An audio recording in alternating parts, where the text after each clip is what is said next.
over the course of all the different stuff you've released now, like, what is it like for you watching people play these things? Like, it feels good. Not only from like I've released something that's done. It feels good. Like, I love watching people, like, so watching people react to the third ball appearing in particular leads to so many good reactions. And that's, I live for it. Like, from the very beginning of UKSRT, I've always strived to make at least one person say, "What the fuck?" Every tournament. Quality. Yeah. If I haven't achieved a "what the fuck" from someone, I failed as a game developer. That is an admirable stance to take. And I have not missed one.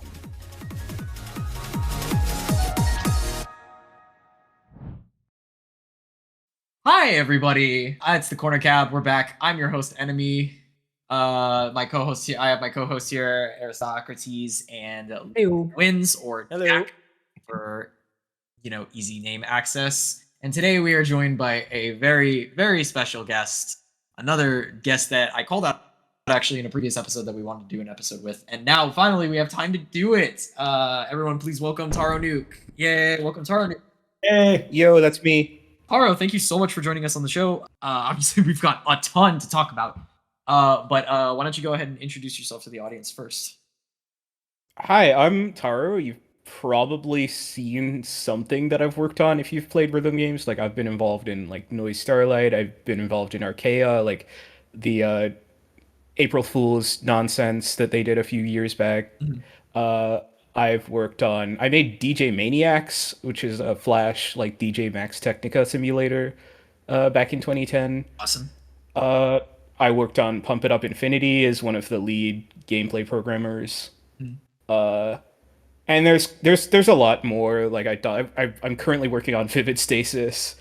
So, yeah. Quite a widespread. That's a very widespread, obviously a very decorated, not only just a seasoned rhythm game veteran, but a decorated rhythm game programmer in general too. Yeah. Charting. Oh, I created NotITG.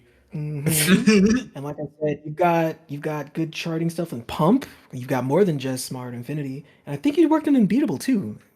Oh, that's right. Yeah, no, I did a whole bunch of chart reviewing and charting for that game as well back in February of this year. Yes, sir. You really get around. Yeah, nice. Yeah. And for the rest of the audience, before we start, we're finally here with basically now a host cast that actually has a little bit more consistent of a meetup time. So expect more episodes here pretty soon. Jesus Christ! Oh, I also wanted to ask you, Tara, what time is it? It is 3:05 a.m. Put man on blast, man. I was right. I wasn't sure if it was actually the middle of the night. Yeah. To be fair, I was an hour and a half late myself, so that's all right. No, that's all right. We don't guess shame. We don't guess hate. We guess appreciate. You good? For the audience's context, we just had an entire pre-record session that went about like an hour and a half. That we have like a bunch of really good content that we will release on our soon-to-be Patreon. Keep an eye out for that. Oh, great! Where we basically talked about exclusive shit ton of things while also waiting for. So it's a bunch of stuff that while we were waiting for Taro to be available, and then Taro came on, and we've also got some good content. So we've been kind of at this for a little time. It's gonna get delirious pretty soon here. Oh yeah, it's stupid o'clock for me as well. So hopefully you're cooking. We can all share in the delirium. Apparently for me, it's like this is good. And I have this is good. I'm running on low sleep too, so this is good. I opted out of the Red Bull before the recording, so. Oh no. No, it's all right. I have the Red Bull. I've embraced it. That shit's bad for you. I mean, I had one earlier today, but you know. What isn't in this economy? Yeah. Am I right? Damn. Cue the slot base. The economy, am I right? All right. Do you want to hand it to Jack for? Let's say Jack. Yeah. As many of it. Jack, take the wheel. I think I'm taking it away a little bit on this one. I got stuff too, but I want you to start. I think I've probably maybe interfaced with your content the most, so I think I have the most stuff to pass around, I guess. He's driving this episode. I guess I'm driving a little bit, yeah. You mentioned you kind of gave a rundown of like a lot of the stuff you've worked on just in general, but I'd say most people probably know you for making kind of weird and wacky stuff in rhythm games.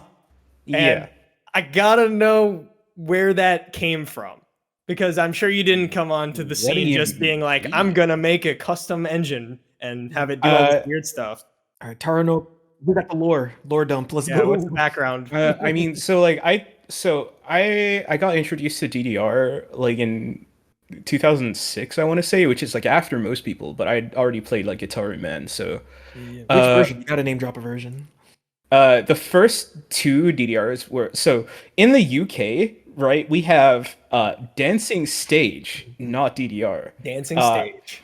And Dancing Stage Euromix 2 was the most common DDR in the UK. And I want to say Euromix 2 is like a really weird version of Max 2. But I'm not entirely sure. But it also didn't have speed mod. It didn't have a mod menu. You had to enter your speed mod by typing in like left down right, left down right, left down right to increase your speed mod in increments of 0.5, like while selecting a song. Somebody tell KK Clue to make a vid on those. 'Cause that's wild. That's like old Pump. We had Euromix 2 and also Supernova, which was brand new at the time. We were just talking about Supernova like in the pre-record. Yeah. Yes. And yeah, so that was when I got into DDR. A little bit after that, I found out about Stepmania after finding out about DDR. Okay. Which is It's not bad. Like I didn't know that Stepmania was a thing. But then I was like, oh, you can make your own charts. And then there was a DDR Simfile tournament on DDR UK, which was a website that is now like defunct. But it was a Simfile tournament, and I was thinking, well, I'm not really good at making Simfiles, right? I've just made like, I guess at this point I'd been with the game for a couple years, because this is 2009 at this point. So I knew that I wasn't gonna win on charting, so I just wanted to make something really, really weird and different. And this is where the first MAWARU came into existence. Oh. I made it for this Simfile contest, and because the site DDR UK was like extremely, it was going under, right? It was about to die. Even back then, huh? Even back, no, because like 2009 was the end of its life. It had a healthy life before that. Okay. But there was only one other entrant to that Simfile contest. And then the guy that was judging it, the guy that was judging it, Chris, was like, okay, I'm canceling this tournament, but you would have won anyway. Legendary. The first of many triumphs. What the heck? That's weird. Wait, did you ever get to see what the other chart was? Was just like some sim file? It was just some random guy. Lost media. Wait, so peace, homie. was that file like? Did it have like? Were you messing with it back then? Were you? Yeah, it didn't have any foreground changes, but it did have background changes, and it had my own like rudimentary audio editing. Like I still use Audacity to make those medleys. Wow. Okay. I mean, it works. Hey, if it ain't broke, don't fix it. Yeah. I got a quickie. Why MAWARU? Which, if folks don't know, is spin. I don't know if you translated it. Yeah.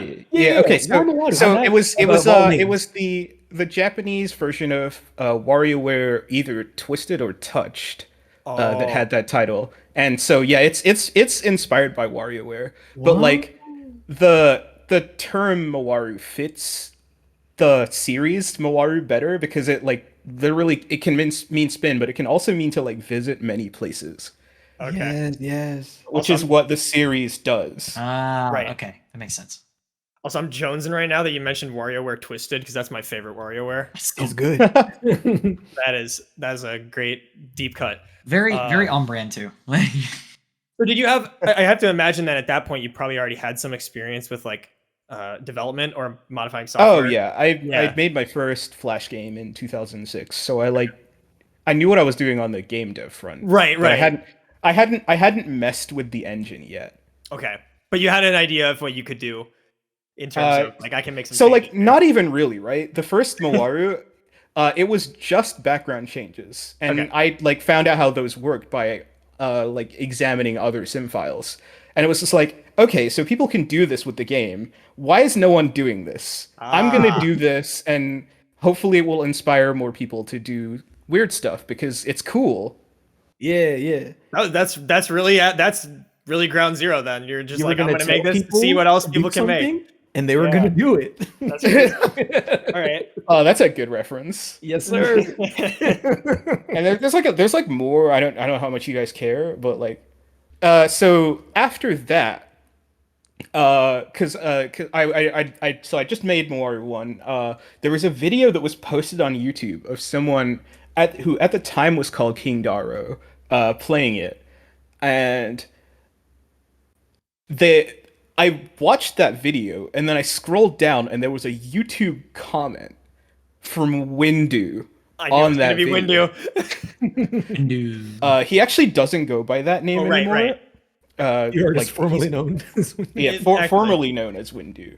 But that comment was like, "Wow, this is really well made," and I was like, "What? It's garbage. It's like Talking about that Artists shit are is always so critical of their own work. that shit is synced like the Titanic.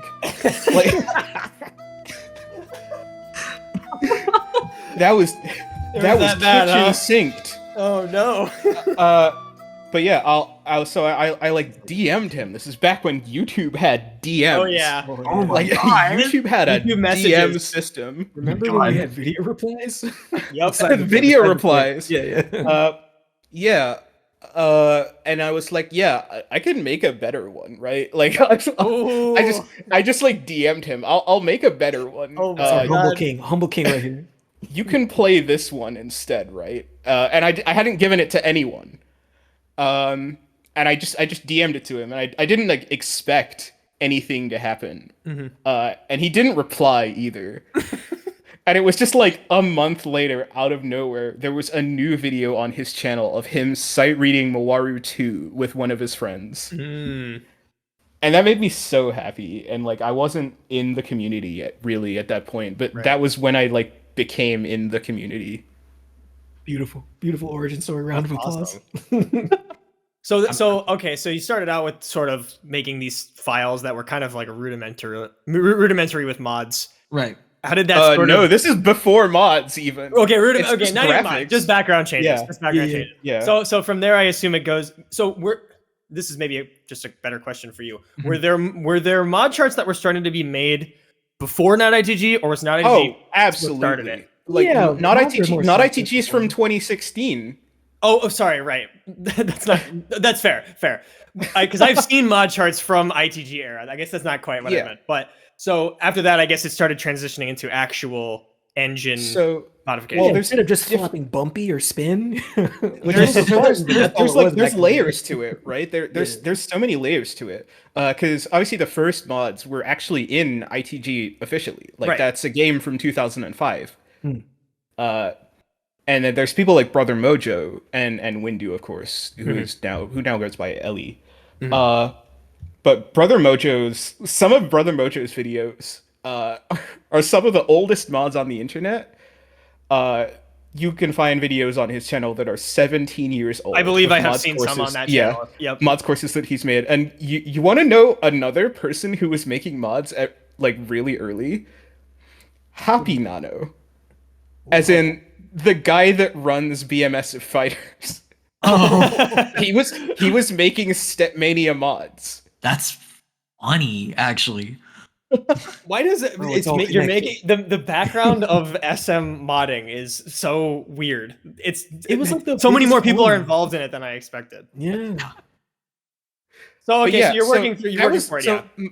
Mods were a thing like long before I was, and then I was like looking at all of these and thinking.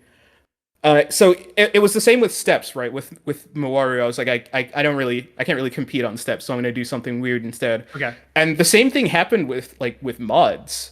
So it's like at this point when I really got into the mods community, I was like, okay, well, I know how to write steps now. I consider myself a competent step artist, but I'm still not a competent modder. And I'm gonna mask that by making like mini games and putting graphics everywhere to mask the fact that I can't write mods yet. And we failed And upward. it worked. It like was its own unique thing that like drew people in. Right. Because I assume so. There's like mini games in some of these charts that you're making. Versus, I'm imagining at the time at least, no one else was really doing that. Right. There was like one other person, Jace. So the development kind of leading up to this point was like masking your own insecurities in these contexts of like, okay, now I can chart, but I can't really do the mods the way they're doing it. So I'll just make something different. Yeah. So you've made your progression more on being different rather than iterating on what people are already doing. Pretty much. And like at this point I have a brand that is just doing it is literally taking that. the engine and making it do something different. Right. Not to jump forward too far, but like when you work with an engine that like you didn't make, what is that like? Like in Vivid Stasis, for example. Well, it depends, right? So it depends what they want me to do. Okay. Cuz like for Vivid Stasis, they asked me if I wanted to do an April Fool's thing for them, and I was like, all right, I'm going to need engine access. I'm going to need to change this engine in a way that will allow me to make wacky stuff. And they were like, okay. Oh my god! Doesn't this link to the tweet? Like I think Jack mentioned it, but then in a pre-record session, doesn't this link to the tweet where you basically said they gave me engine access and I broke everything? I mean, the number of times that's happened on so many different games is really quite high, though. I've got programming experience and stuff. Like, are you picking up languages on the fly? What are these things written in? Are you just throwing yourself? Yeah, are these like weird? I pretty much just like I make shit up though. Like if bro's like I've never touched Java in my life. Let's go. Because Vivid Stasis is a game maker game, and you have to write game maker script, which is basically a really weird JavaScript C#, not C#, Lua. It's like weird JavaScript Lua. Okay. Yeah. It's kind of close to Flash ActionScript. It's kind of close to Flash ActionScript, I would say. I think it's something like that. Imagine briefly, if you will, that there are construction workers working on, for example, putting in a brand new, like, a store, or putting in a brand new appliance in their store, a brand new section. Normal people would take pencils and sketch out places where they will, like, cut holes in the wall and plan out exactly how they're going to, like, install the place. And then TaroNuke comes along, literally looks at the wall, takes a sledgehammer, and slams into the wall. And that's how he starts building shit. I think it's closer to so the wall is there, right? But what if I told everyone the wall wasn't there? And if enough people believed that, then the wall functionally does not exist. Then it becomes reality. Masterful response. That honestly is a really good way to describe like mod charting in general. And can I say you answered that splendidly for our very own Benami Shapiro, who hit you with the theoretical. So you're literally going in and like changing their engine, and like is their engine just like that now? Oh yeah. Like I've done it for more songs. I sort of became pseudo part of the team after that. So I worked on their 2.0 update, Stasis, right? I worked on their 2.0 update and did all the mods in Unraveling Stasis, which required more engine changes. Of course it would. You'll never be satisfied. I just played that content recently. Now that you're sorry, go back to Eris. Now that Eris has said something about Benami Shapiro. Benami Shapiro is gonna make more appearances. I bet. I'm gonna need fan art of that. So now I can do that. So now I can literally sit here and basically go, imagine if you will. Yeah, exactly. That's just a character on the corner cab now. Yeah, absolutely birthed into existence. No, you know how add it to the lore. You know how Michiko went under the table into the dimensional space? That's where Benami Shapiro lives. All right.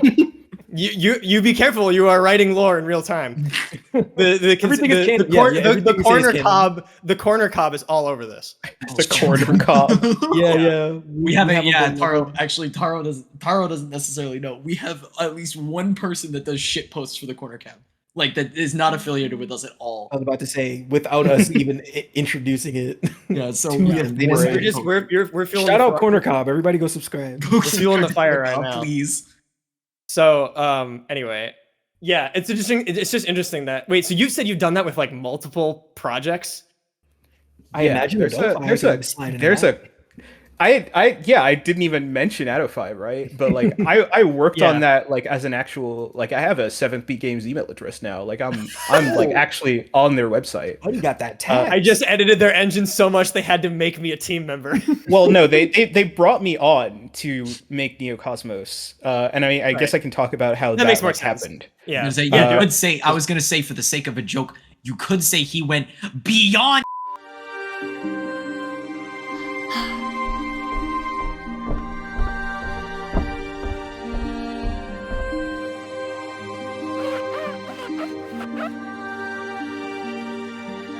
Yeah, so it was in 2019, I was not doing super hot financially. And UKSRT always like UKSRT loses a bunch of money like every time we run it because it's all 100% like entirely non-profit, but we have to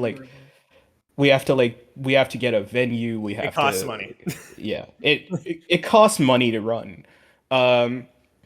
And so I was very, very lucky that there were like a couple people that were like really looking out for me at that time. But after UKSRTX, the people at 7th Peak Games were really impressed with UKSRTX, and Fizz like approached me like, "Hey, would you like a job?" And I was like, yes. Yeah. You're like, yes, please. Frame 1, yes. Yes, please. That was like, so I was like officially brought onto the project in like, I want to say early 2020, like brought onto ADOFAI. And I had to like teach myself the engine on the fly. Another engine you had to learn on the fly. All right. This is I like did that by adding a bunch of quality of life features to the editor, like the chart editor that they use. And I also used that to learn how to write charts for the game and play a bunch of the game, obviously. Right. And I had to like figure out what was good ADOFAI charting and what was bad ADOFAI charting. And then after that, I got into I came up with the story for Neocosmos, like on the day they asked me if I wanted to do it, like the whole story. Wow, I was gonna ask about writing and how your approach to it. So you really fly by the seat of your pants. I absolutely fly by the seat of my pants. So like Neocosmos itself is structured like a UKSRT, because that's what I know how to write. Just quickly for context, could you explain what UKSRT is? Oh, yeah, sure. Yeah, UKSRT is the series of sight reading tournaments that I need to explain what a sight reading tournament is now.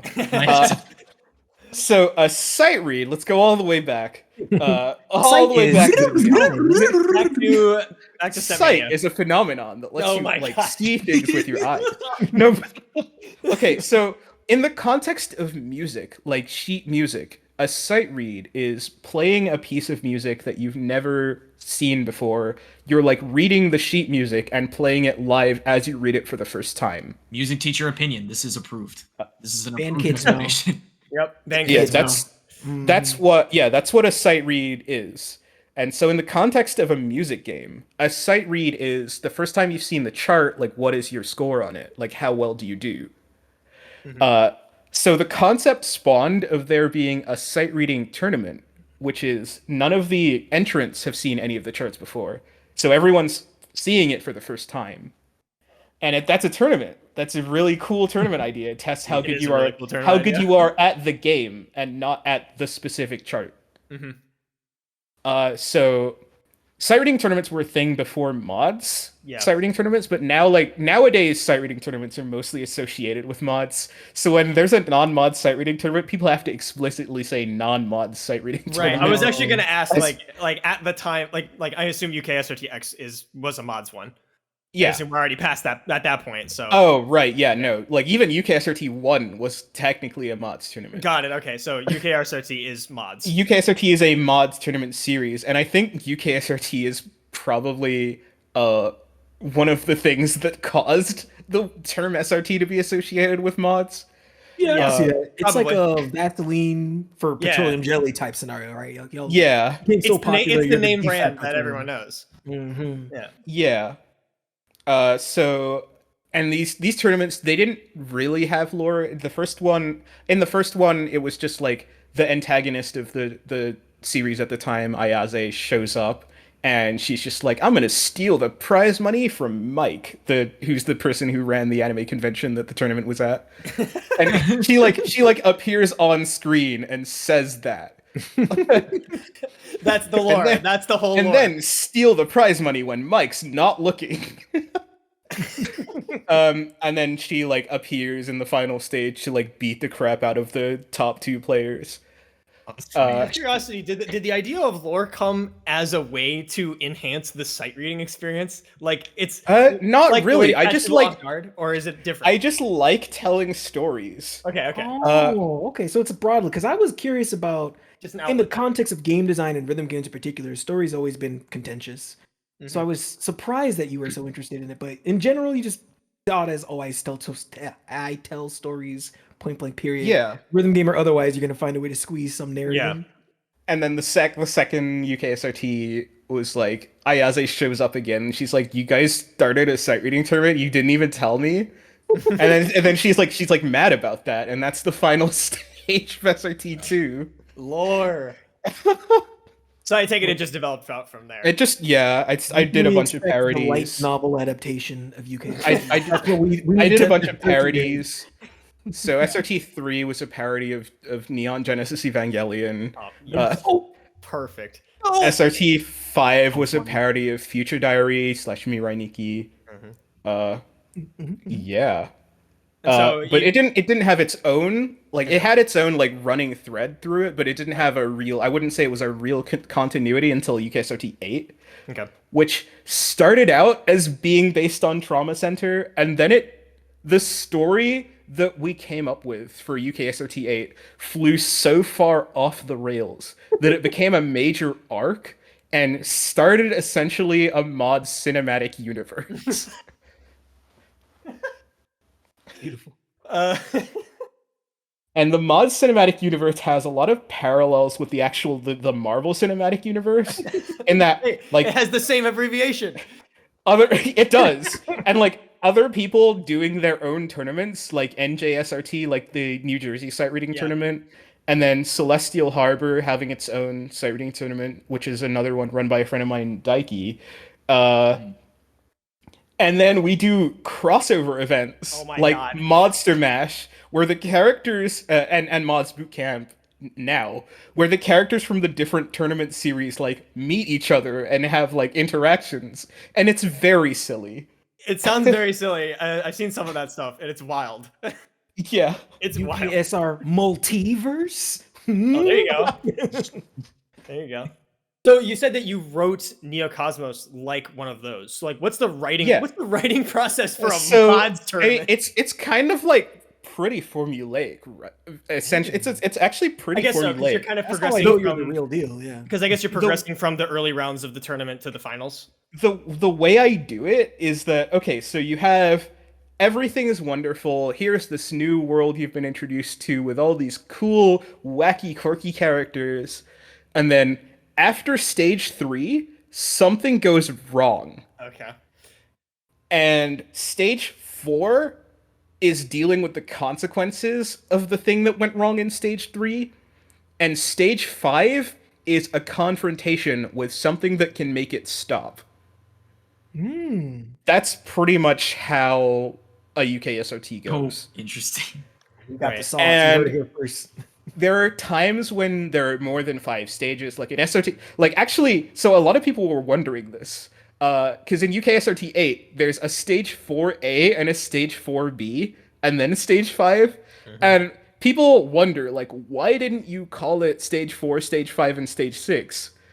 Because stage 4 is the stage when you're dealing with the consequences of what went wrong after stage 3. That is not stage 5 yet, even though it's 2 separate songs and it's 2 separate rounds of the tournament. It just took 2 stages. Yeah. Interesting. So you didn't, in that case, you didn't really want to break the formula, so to speak. It was still that structure. It was just that in this case, yeah, she was so fucked we needed 2. It just took 2 episodes to beat her. The extended Dragon Ball Z long fight. Yeah, the 5 minutes episodes. on Namek. Yeah. Put 5 minutes on Namek. Exactly. But yeah, so Neocosmos actually follows that exact same structure. I was gonna say that sounds exactly like the structure of Neocosmos. Yeah, you're introduced to the Overseer. The Overseer does not want you to be a good fit for the. But he's gonna pretend that it's okay. He's gonna have you count numbers forever. He's gonna trap you in a hold maze. It'll be fine. But then you actually get through the challenges, and then he's like, okay, what if? And then he makes you race against Charlie, and then you win the race, obviously because it's a video game. But then the Overseer's like, you must have cheated. There's no way. And then he banishes you to this like, in the original design document for Neocosmos, in the like story document, I called it the realm of mean game design. That's where you get banished to. That's kind of accurate to mod charting as a whole. It's kind of just mean sometimes. There was a floating Crash Bandicoot 1 somewhere, maybe like an Abe's Odyssey. Every Souls game. The realm of mean game design. Nintendo Hard is back there my somewhere. Yeah. God, I thought I was the only person that was gonna make a reference to Abe's Odyssey ever again. OG I'm monster. playing Soulstorm right now, buddy. I was gonna say OG. And then OG. I heard Soulstorm is not that great. Yeah, which is it. unfortunate. Inside the realm, Abe's Exodus is one of my favorite games of all time. Inside there, you're like floating around in the realm. You see OG Monster Hunter 1 and 2. Like true. On the Bro, PSP, why I got limited whetstones? What is this? You have to sit while you drink a potion. Oh, it was a different time. Oh, and so there's another callback to UKSRT in Neocosmos. So stage 3, the song is called No Hints Here, and like, do y'all want to know like why it's called that? Please tell like us. the song itself is Corner Cab exclusive. It's exclusive. I feel like people figured this out on their own, but I'd still like to have it like on the record. Though. Yeah. Yeah. So in UKSRT, stage 3 is always something different. That's not like, sometimes it's a Mawaru, but not always. And sometimes it's just some really weird and different minigame. Like in SRT 9, I did an implementation of the game 140 that you have to play on a dance pad in the middle of a tournament. But it's always something different, and at the bottom of the screen before you select a stage is always like a hint about what the stage is actually about. So like in stage 1 of SRT 8, it was called like sort game because you had to like sort bottles into like 2 categories as fast as you can. What the heck is But stage 3 in UKSRT, since the first one, has always been called Nope, No Hints Here. Like, that's what the hint has been. Ah, gotcha. And it was stage 3 in ADOFAI as well, right? So stage 3 in Neocosmos, the text says Nope, No Hints Here at the bottom of the screen. That's supposed to like give you a hint about what the stage is about. And then you go into the song, and the song itself is called No Hints Here. Perfect. So that's like an extra joke. That's just what the song is called. And I think that's beautiful. I mean, it lines up with the fandom. It lines up with the parallels of the design. It seems like to me at least, it seems like you kind of knew that you could design UKSRT well, and you liked how it was designed, and you felt like it could probably just be applied in this case. Oh yeah, it's it's a really good format for rhythm games, for story in a rhythm game, I would say. Right. It definitely leaves room for also like with that kind of like story progression you mentioned. It also leaves room for the content to get harder as it goes. Because Yes, it's exactly. Like, you're leading up to that conflict, and you have to resolve the conflict. And like it ties into the game design super well as well, because you're introduced to like a lot of concepts early on in the early stages that get turned up to the max when you like the training wheels come off, you're no longer in a safe environment, and the character that you're fighting against now is actively trying to kill you. And it's often the character that taught you those skills to begin with. Which is perfect game design reuse of mechanics. Yeah. That's exactly what you gotta do. All my game dev nerds will know ludonarrative harmony. Ooh. Fancy ass term. No dissonance here. Yeah. No, the ludonarrative dissonance comes from the fact that you're stepping on arrows in a big room. I am not very immersed by sorting bottles with a DDR pad. I'm incredibly surprised how well people get into it. Like it feels like it's so different. It seems like everything comes together, that everyone's like suspending their disbelief at the fact that we're fighting like a demigod by hitting a bunch of arrows to a song from Tunism. I don't know what it is, and I'm gonna make a little bit of a parallel here to another part of ITG, but I think Stamina kind of does the same thing, because it does. The RPG they have an RPG has lore. Yeah. And in the Stamina RPG lore, you're fighting Stamina beasts. And they're like the harder songs are the harder to kill enemies. And so you have these like giant marathons that are like huge beasts that like roam the land to like, harass cities. Like that's like the level of like a monster you're fighting. And there's like weapons. And it's like, I think it's the same in that. People seem to get into the lore aspect, and it's like because it's good. It is good, and it's both of them are good. I think it's just like it's got to be maybe something just with Stepmania, but more with. I think it's just like we've been playing a regular DDR for so long, like anything that's different is it's so drastically attention grabbing that you're like, oh man, this is great. Like, I think y'all are really expanded my mind on like the relationship between narrative and rhythm games. Because normally I'm really critical of them, but I think my sticking point is usually when they like anything that blocks off the core rhythm game loop. I tend to not like. Yeah, if it's stopping me. Yeah. So or if it's not even stopping me, if it's like in my way. Exactly, if it's in the way, that's the exact point. But the way that you guys are talking about how it essentially is just more of an incentive to do the core game loop. Right, it's not blocking you, but it's contextualizing it. Yeah. So I most of the time would say, "Oh, what is rhythm game need story for?" But I think this is a pretty good way to do it, to contextualize it in a motivating sense, in a way where it's literally what Guitar Man does. It's literally what Guitar Man did. For folks who don't know, like everybody tries to say Parappa was like Friday Night Funkin's ancestor, and on some level that's true. But quite literally, like battling somebody by doing rhythm game is Guitar Man well before like, because probably you were kind of learning from them. But Guitar Man, you literally they knew that. Yeah, they knew that. They knew that when they were making Friday Night Funkin'. Like there's a really really rare chance that the fail screen from Guitar Man shows up in Friday Night Funkin' when you die. Really? I didn't know that. Yeah, there is. That's that's what I'm saying. A lot of people don't know the Guitar Man DNA, I guess. So it's super great. Everybody go look up Guitar Man now. Please don't let just me and Taro be the only ones. It's good. I love that game so much. So freaking You have no idea. Homie, I've done Rocksmith charts because I play bass guitar. I've done customs for so many songs from that game because I love that game so much.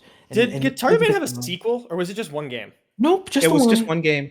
And it's never. It had a re-release with 2 extra songs on the PSP. Yeah, that's Just so the rest of the cast, of the cast knows, I will be dipping in and out. I'm just dealing with something really quickly. Go ahead and cut that podcast. But I will be dipping in and out, but I won't be gone for too long. All right. Okay. Enemy's gone. Post syncs. No.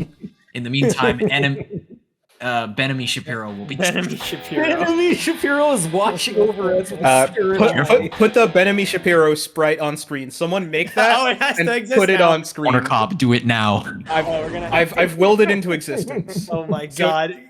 Dude, so now that's going to be in the episode. Corner Cop is going to be all over Benemy Shapiro. The next sight reading tournament going to go crazy with the... We've all believed it to be true, so now it is. Yep. That's how it works. Okay, so anyway. So like okay, so I have to ask I mean you've gone through kind of the Neocosmos. So Neocosmos I would say was pretty successful. It was unexpectedly successful. I have no idea why it is as successful as it is. I am very lucky. That's all I can say. Like people will be like, you worked your ass off for this, and I did, but I'm also very lucky. Yeah, it's a combination. Luck is also involved for sure. Mm-hmm. Like with anything, right? So, and would you say? I mean, so obviously, well, I don't know. I guess I don't know. Does ADOFAI do new stuff anymore? Yes. Yeah. They had a couple more updates.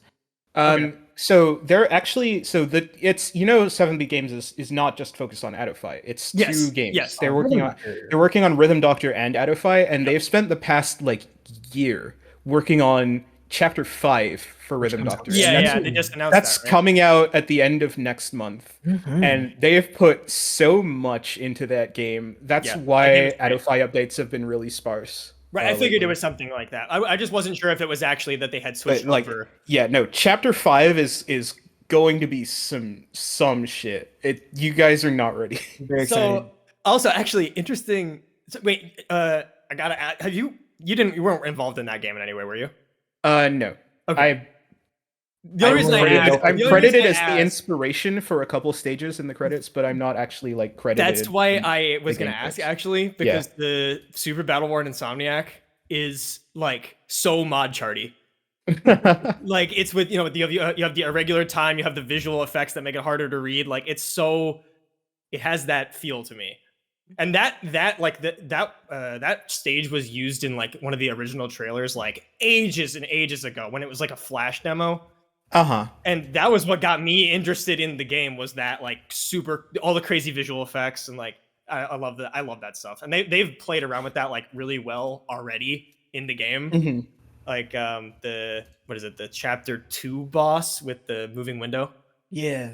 Literally makes your window smaller. In so case cool. anybody hasn't played the game, it literally takes the window and moves it around your desktop to the beat. It's insane. It's crazy. So if you're telling me that they're cooking up some more good stuff, I'm really excited to see what. Yeah, that's the one game. If anybody's got a partner out there and you're like, oh, how do I get them into rhythm games? That's how I tricked Bay into trying a rhythm game. Rhythm Doctor is supremely accessible. It is the gold standard for accessibility in games as a whole, not just I would say not just because you can play that game is on its way to being playable if you're blind. Oh, it can be done. I agree. The audio cues are already there. I totally. It's sort of like with. There's a little bit of work to do. There's still a little bit of work to do to make it 100% true. Actually, but it's so accessible. It's really great. I think anyone who's played it could attribute that there are some parts of the game that feel like they're easier if you're not looking, because sometimes sometimes the visuals aren't there to trick you. Yeah. So that's just awesome that you can play it in that way. I mean, it does tell you count to 7 for anyone starting out and getting tripped up. If you count to 7, you'll never miss. That's all you gotta do. You just might need to count to 7 multiple times at the same time. Yeah, true. And then there's or maybe sometimes beats. 2. Yeah, eventually the 2 comes out. Yeah. Everybody go play Rhythm Doctor. You'll get the vibe. That's a good ass game. That's a good ass game. Really real. So after Neocosmos, which was kind of it sounds like a maybe I'm overstepping, maybe a bit of a make or break moment for you. I'm not sure. Because I probably was going to be fine even if it wasn't successful. But the fact that it was meant there's more. There's more Neocosmos coming. But also between Neocosmos doing well and the No Hints Here like collab in NOISZ STARLIVHT going well, I have the like motivation and also somewhat of a budget to actually like make my own game. You mean And ITG3? Is okay, ITG3 confirmed? No, finally, ITG3. But You heard it here first, so I mean, you've worked on so many different games and different engines and different teams, and I mean, it seems like you're comfortable with that. Is pursuing your own project something you're interested in, or is it? Yes, it's something that I've wanted to do for a very long time. Oh my gosh.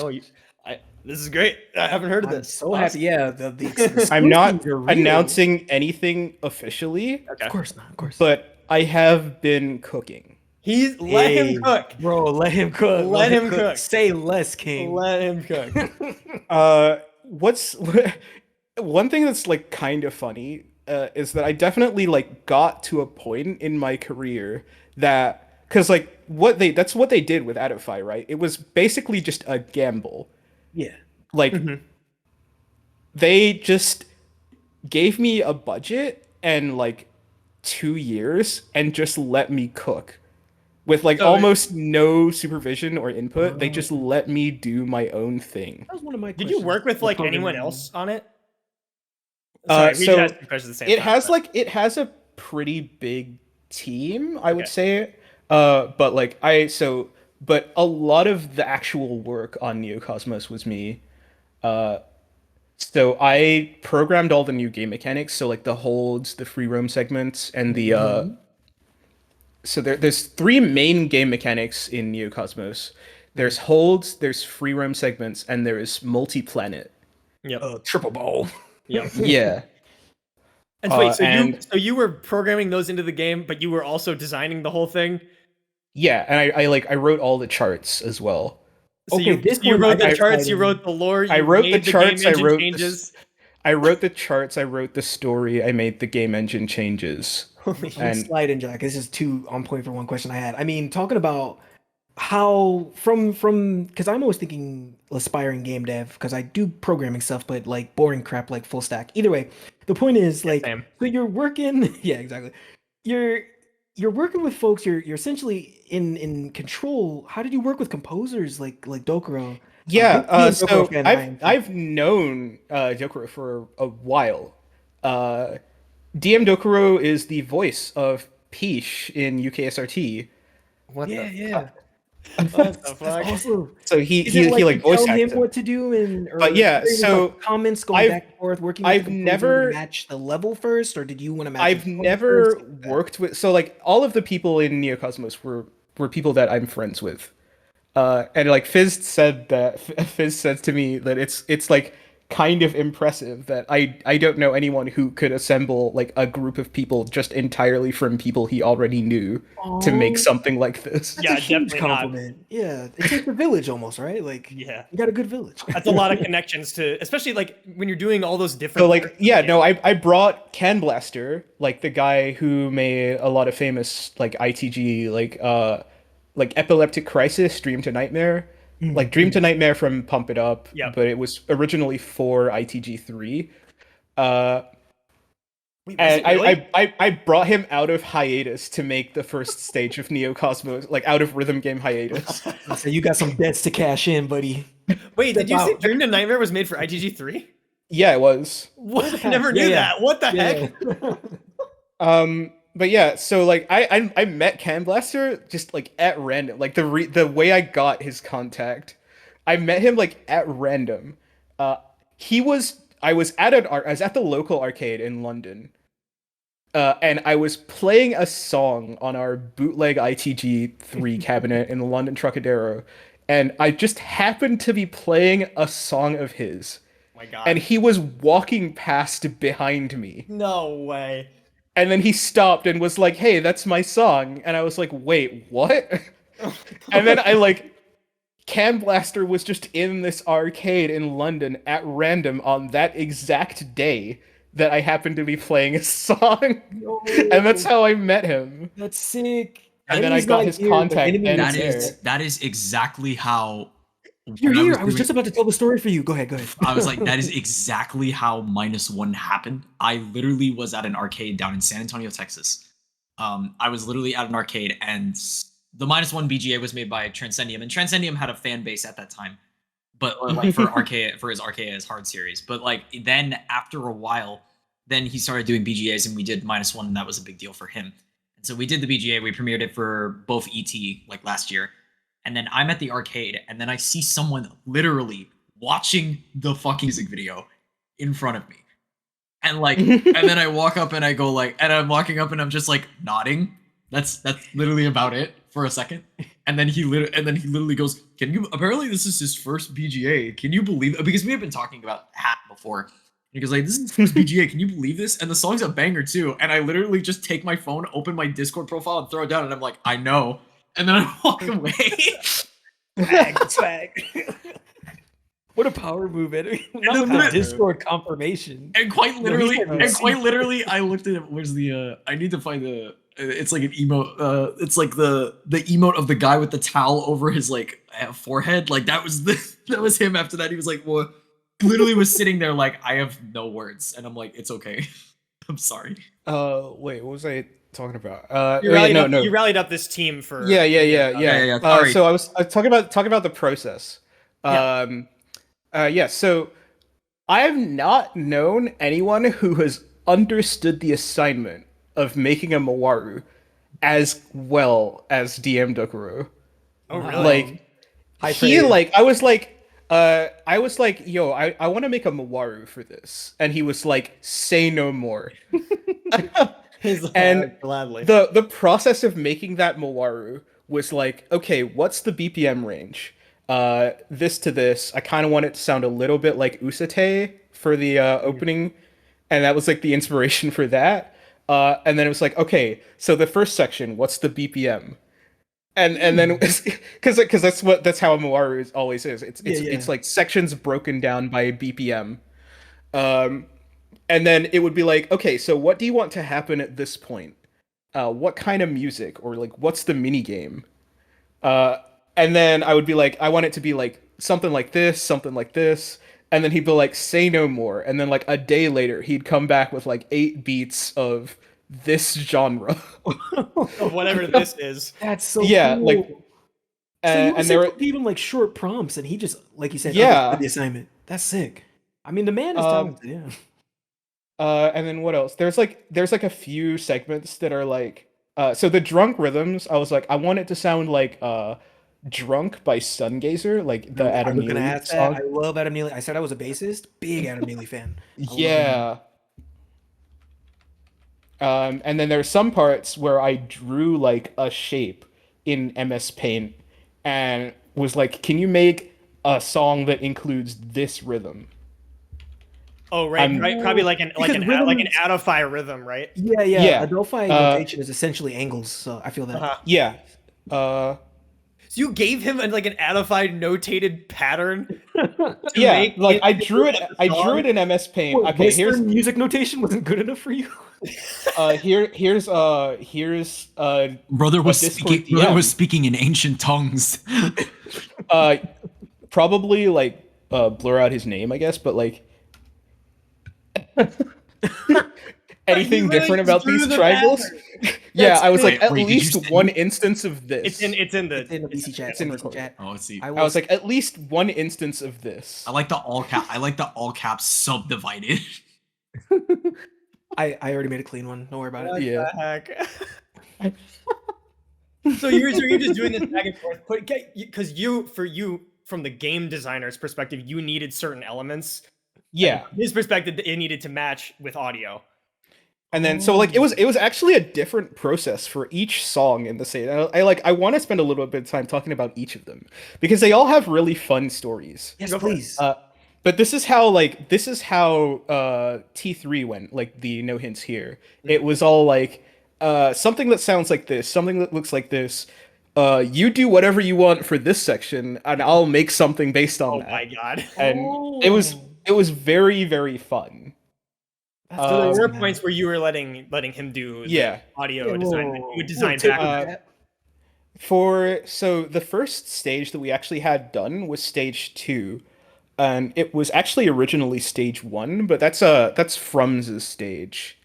And I've known Frums for a long time as well. Let me clarify something real quick. They're beloved. Do we say when talking about the possessive form, do we say Frumses or Frums? I think it's Frums. Frums. I think it's just Frums, but English is stupid. English is Sorry to your sorry to Queen. Frums is really interesting. I had known Frums for a super long time and not known it was Frums. Oh no, what? I knew them personally, but I knew them by their Xenius name, which I will not repeat because they don't like that. And I'd like interacted with them and not known that it was them. Oh my god. Yo, small world. You have given me the most insane instances of small world in the last for real. And then so for UKSRT 9, I wanted to use Frum's song MDRQ and Hexagon as part of the final stage, because the final stage of SRT 9 was a medley of a bunch of songs. And I found the song from Shooters Festival, which is a K-Shoot BMS of fighters, essentially. Yeah. And the team with like Frums and Nitro on it. And I thought that Frums was an alias of Nitro. Boy, that would be an insane plot twist. So bad. Isn't Owltree an Onokin alias? Like, you never know these days. Like, you never know these days. But like, I asked Nitro because I knew Nitro already. Nitro worked on a Shooters Festival thing. Yeah, he did. Yeah, this was 2016. What the? Yeah, both Frums and Nitro. Anyway, I asked Nitro, and Nitro was like, "You should ask Frums," and I was like, "Wait, you're not the same person." Yeah. And then so I asked Frums if I could use Hexagon in SRT 9, and they were like, "Oh, of course you can. SRT 8 was excellent," and I was like, "What?" They knew about UKSRT. Oh my god. Wait. And that was the first time I interacted with Frums. I was gonna say, at the time, did Frums know that like you? So you didn't know who Frums was on Xenius? Did they know who you were? Yeah, because I've been TaroNuke the whole time. I didn't have a different Yeah. So you found out way later that it was the same person. Yeah. Oh my god. But yeah, I'd been talking with Frums, and then I got like the prompt, we give you a budget, you just tell the musicians you want. It was basically a blank check. Wow, you had everything. You had control over literally everything on this. It was basically a blank check, and they were like, "Yeah, just find the musicians, and we'll pay for everything." Oh my god! The money amount, more like the money amount, the money amount, and then the money amount just says yes. What the? And then so I assembled I got Frums, and so as like a test run of the process of making a stage, and I told them some information about it, like. You've been given a menial task to do, and that's like the story context. How can you make it like not like an interesting rhythm game song that is also about doing something very boring? That is the prompt of the song Sing Sing Red Indigo. And the whole like theme of that, like the ending of that song even has you like falling asleep and then waking back up at your desk, like at the start of the stage. Oh my gosh! These prompts that you're engineering for the artists to build songs around are like insane. Like these are because specificity works because clearly that's what we got. Yeah, yeah. I think that it is a testament not only to this like the in-depth like design you had, the idea that you had, but also their ability to make audio that like correspond. Yeah, like no, I picked the right people. That's what I'm saying. Like that's what it sounds like. I can't believe that you got such good results out of these prompts. It's just these are like these are the perfect artists to actually like. Yeah. The part in the middle where you get like we even call it internally the cubicle. After the intro of the stage, you get locked in this box, and you have to loop around that for like 40 seconds. And you can't leave the box, the cubicle. And then you get given different paperwork to do in the cubicle. That's like new stuff appearing that you still have to hit the same basic shape, but like new parts jut out that you need to hit along the way. Yeah, I know what you're talking about. Cool. No, I'm also just now imagining an MS Paint drawing of this. No, that's a Frum's original. The cubicle is something that Frum's came up with. Oh my god. So you even had like here's this part of my song that repeats for 40 seconds. Yeah, and I was like, that's perfect. I already have an idea. Like after listening to it for the first time, I was like, I know exactly what's going here. Finally, you made the most mundane song possible. Yeah. My favorite they just development story from Sing Sing Red Indigo, which abbreviates to SSRI, which is an antidepressant, by the way. Yeah, I was gonna say. I was thinking about the abbreviation when you said that. But yeah, my favorite like development story is the clock that appears near the end, because that was a Frum's original as well. That is a really strange rhythm. Basically, it is. The BPM is divided by like 7/8. Sure. And because of that, you like, it's a 210-degree angle. Like you add 30 more degrees to the angle, which makes it essentially a BPM change, but not. You go around in a big circle. It's almost like swing, but not literally. No, it's not swing. It's more like a slowdown. That's a hemiola, is what. Sure, that's one way you could do it. There are cultures out there that have hemiola polyrhythm. This is my world music. Yeah, it's kind of a polyrhythm, yeah. Like that it comes across with but kind of a swing, but that was not a feature in the engine at the time. So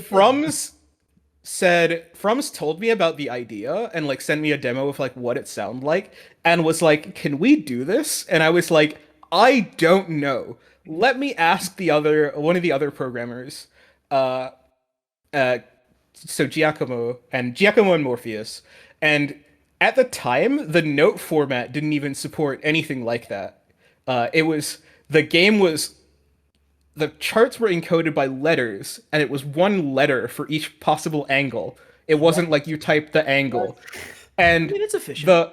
The floors were sprite based. So each possible angle was its own sprite. Oh, so you had to add a lot. So they need literally a new graphic for this. Yeah. Yeah.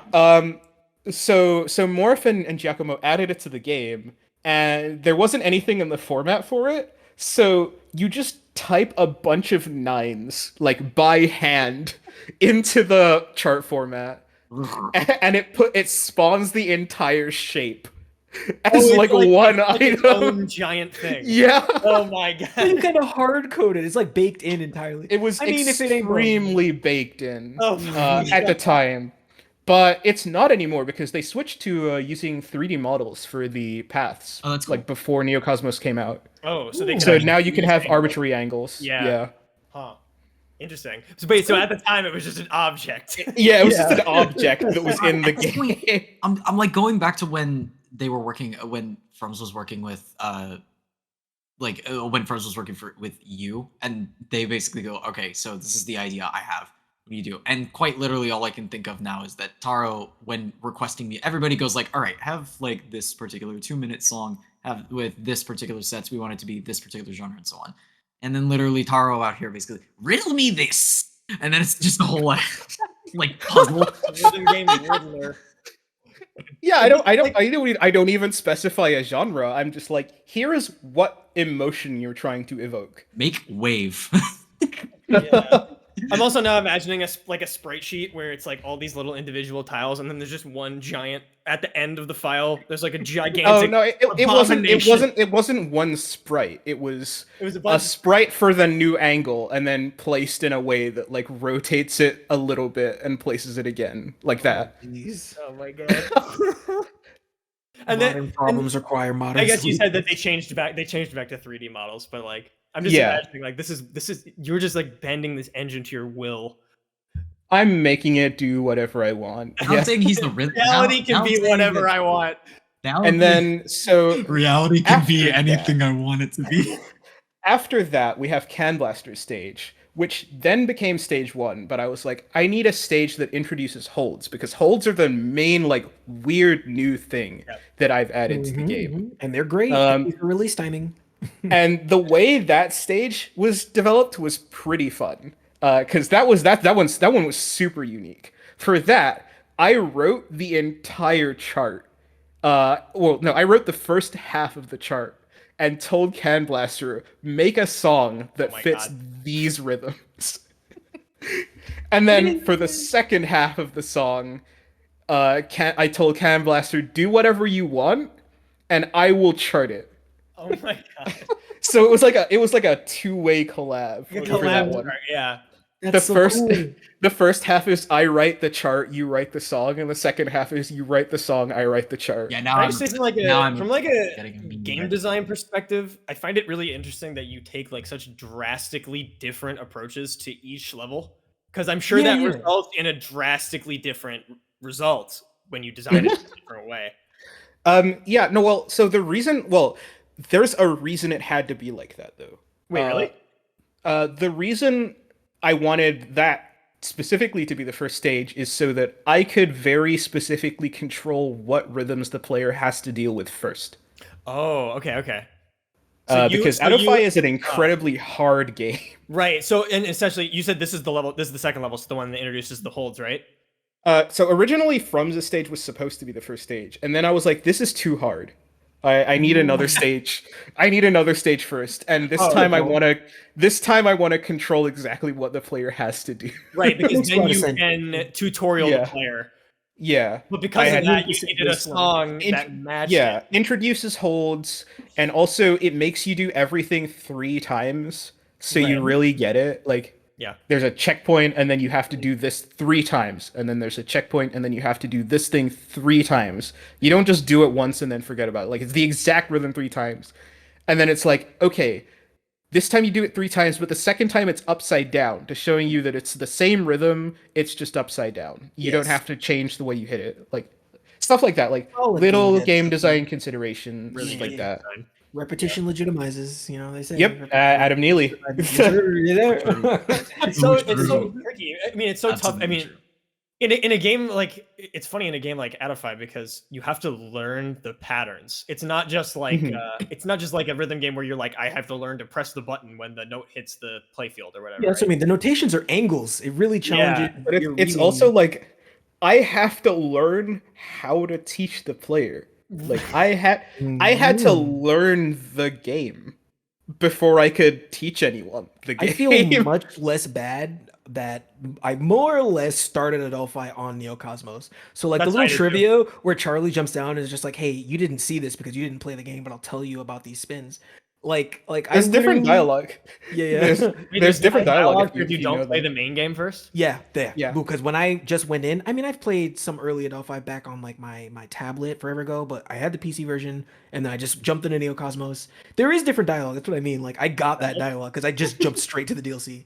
But I know what you mean. I don't feel as bad now if you're like you had to learn the game to create something in it. I'm like, oh, okay, I just had to learn the game to jump into this hard ass DLC.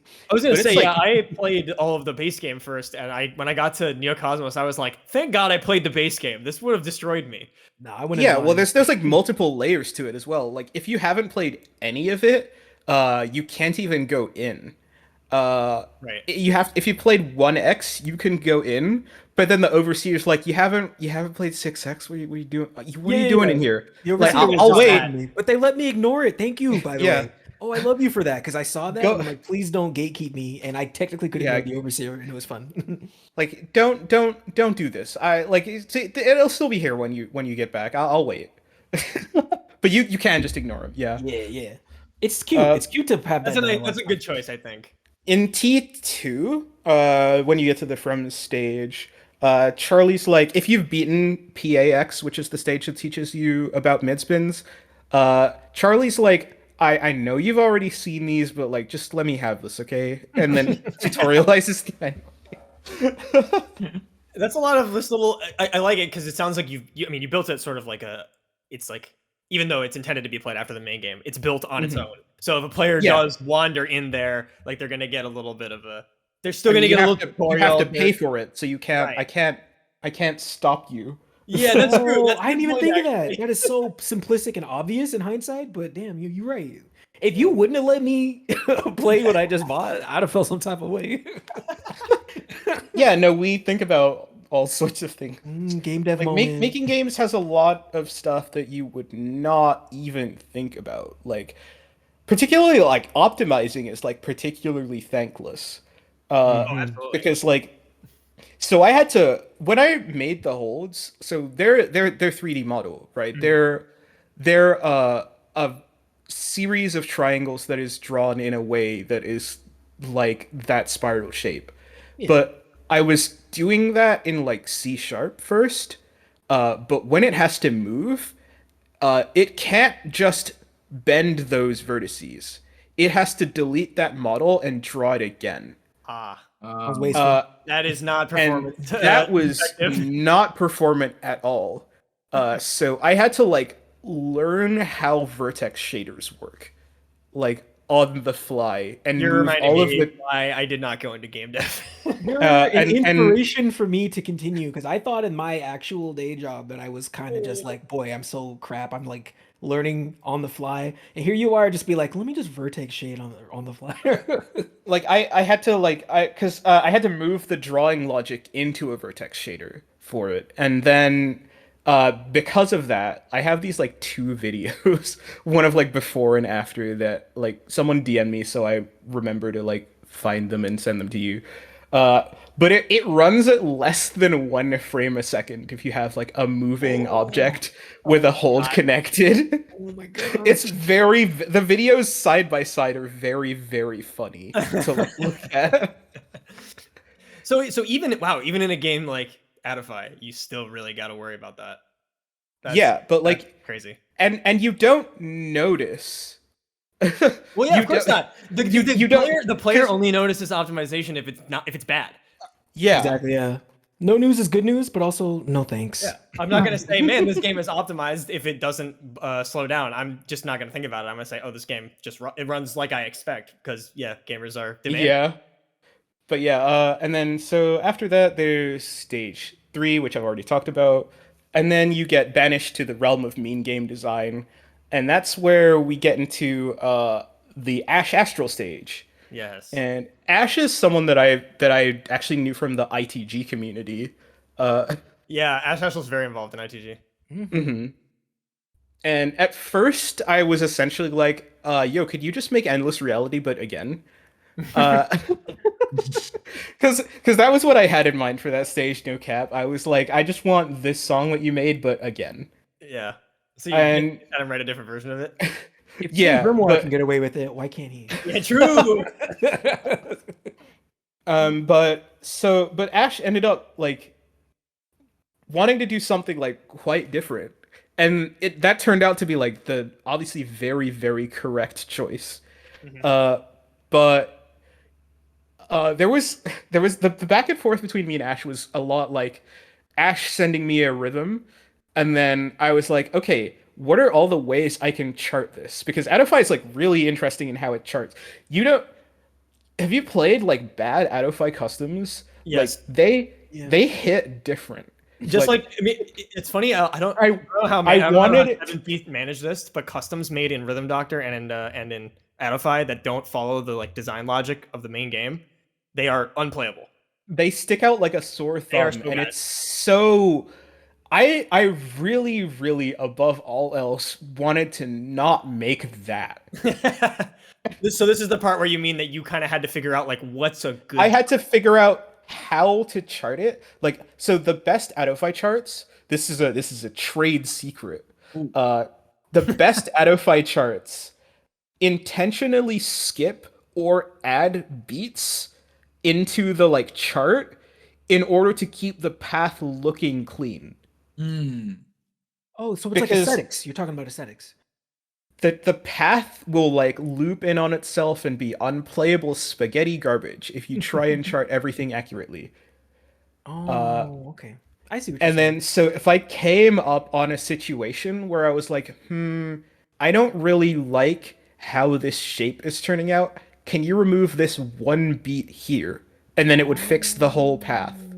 Oh, so like composition took a backseat to legibility is what you're saying. It was an important consideration to make sure it was clear, like for people to read. No, that makes sense. And then there was a fun thing that I came up with that was completely new to ADOFAI, and that was using mid-spins like an ITG chart. You mean the colors?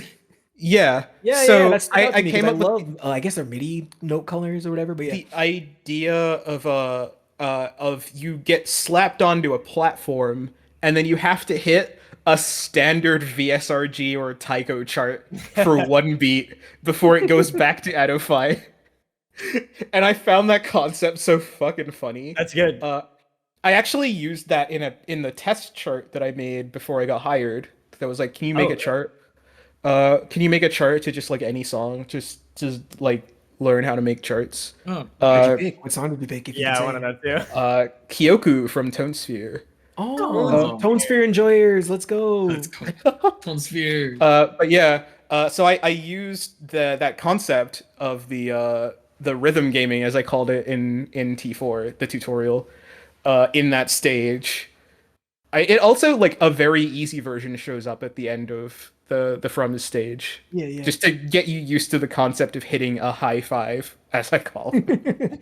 No, it works. I get it. That's super cool. It's like game dev wise, what's old is new, you know? Yeah. And so it gave me an excuse to let Ash like vary up the rhythms without changing the path, which is new. Oh, it's get out of bad aesthetics free card.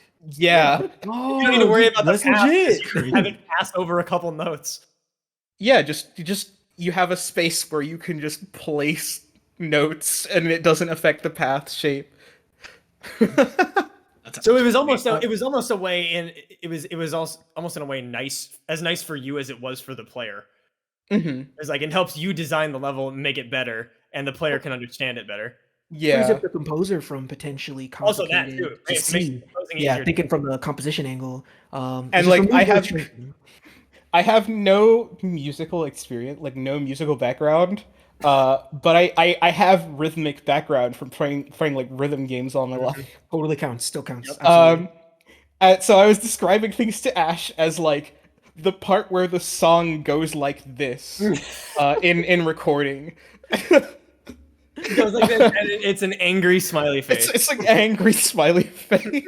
It's the old ass emoticon, like greater than colon parentheses. And then like Ash found that really funny. Oh, I find that as a composer, I find that hilarious. Yeah, especially for somebody that's gonna take commissions. You got to learn how to roll with any punch. And then, so the crazy new thing. So like it was still like a learning experience making Third Son, but the crazy new thing. It's in the namesake. The Third Son, right? Yes. That took a year. Like that process of implementing that game mechanic in a way that interacted with all the other game mechanics in a way that wasn't glitchy, in a way that was readable to play. And like I wouldn't let go of that idea. Like we need multi-ball. Like it has to be a thing. But I could tell it was a lot because it changes so much to look smooth. It changes so much for it to be effortless, and I knew that y'all must have been bleeding to pull it off. That took a year. Oh my god! I mean, you said it was a 2-year development cycle, right? Yeah, so just like literally half of it. Just like getting this working, making multi-planet work. Oh my god! It has to interact with holds. It has to interact with mid spins. It changes the angles. It has to not look buggy at different angles. And then after all of that, I had to learn how to write charts all over again for the multi-ball, and because it's so easy no help for that one. I had to define a charting meta. You had no help. You had to come up with what is a multi-ball easy to make unplayable spaghetti garbage. And I have an image that I'm gonna bring up of the original what it looked like when it was unplayable spaghetti garbage. All right. TaroNuke, give us spaghetti. So many exclusives on this episode. Good. Y'all better like, subscribe, hit that notification bell, tell your friends. The TaroNuke. Get that real TaroNuke heat only on Corner Cab. TaroNuke, more like I just went into go into an old dev server and search for the word bad. And that's how I found the image. Bad. Here it is. TaroNuke, more like Taro Peak. Taro Peak. What the? That is. What is that? That looks like an F-Zero course, buddy. What's happening over here? It's so bad. This is a Mario Kart course. I want to rate it. It looks like. It looks like. I mean, just looking at it, it looks like from a player perspective, it looks like it would be hard because it overlaps with other stuff. Yeah, that's It's really different bad layers. charting. That's a really bad charting rhetoric. But I you guess like that's the problem, right? you can't tell what's going on at all at any point, but that is the same rhythms that ended up in the final song, just charted in a different way. Right. I swore that part kind of in the middle top-ish just ended, and I'm only now realizing it's literally underneath the other section on top of it. Like, that is cursed. It's like 3 sections completely hidden. It didn't occur to me that in ADOFAI, when you chart, you're well, if you're charting a song, like even if you're charting like a custom, like you're stuck with the rhythm of the song, and that can just cause it to overlap. Yeah, that's why I said the trick of the trade is to not chart accurately. Just so skip that's a beat kind of what you're if it's talking gonna about. make the chart bad. That's also how you would avoid something like unnecessary overlapping. And then there's people that try to fix bad rhythms and path shapes by using lots of swirls, and then using lots of swirls all willy-nilly and consistently is unaesthetic as hell. Don't do that. It makes your chart read really poorly. ADOFAI charting, because I gotta admit, hard. This is a lot of extra It consideration. is the second hardest game I've ever had to write charts for. You have to tell us the hardest. It's Archaeo. It's Archaeo. Oh, he said it. 0 days suspension. He said it. We don't have to talk about it, but that is interesting. Yeah.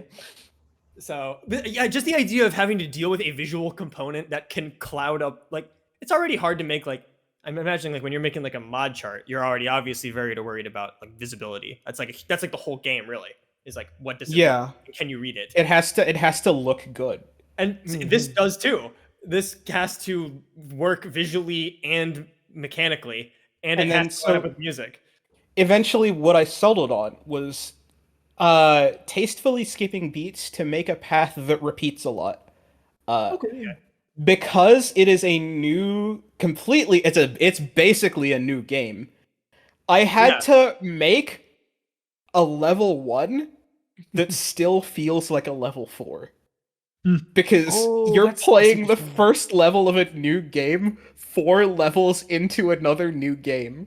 It's such a delicate balance that I had to strike. You have to not only introduce the new game mechanic and sort of tutorialize the player, but you're also 4 levels into this DLC, so you can't make it like literally a tutorial. And then, so there was a lot that got cut from the original draft of T4 that I was that I was able to salvage for the slumpages that I'll talk about later. But yeah, so there's a lot of stuff that I had to cut, like there's like the fact that 16ths at 1.5 times the BPM are squares in 3Planet is super interesting.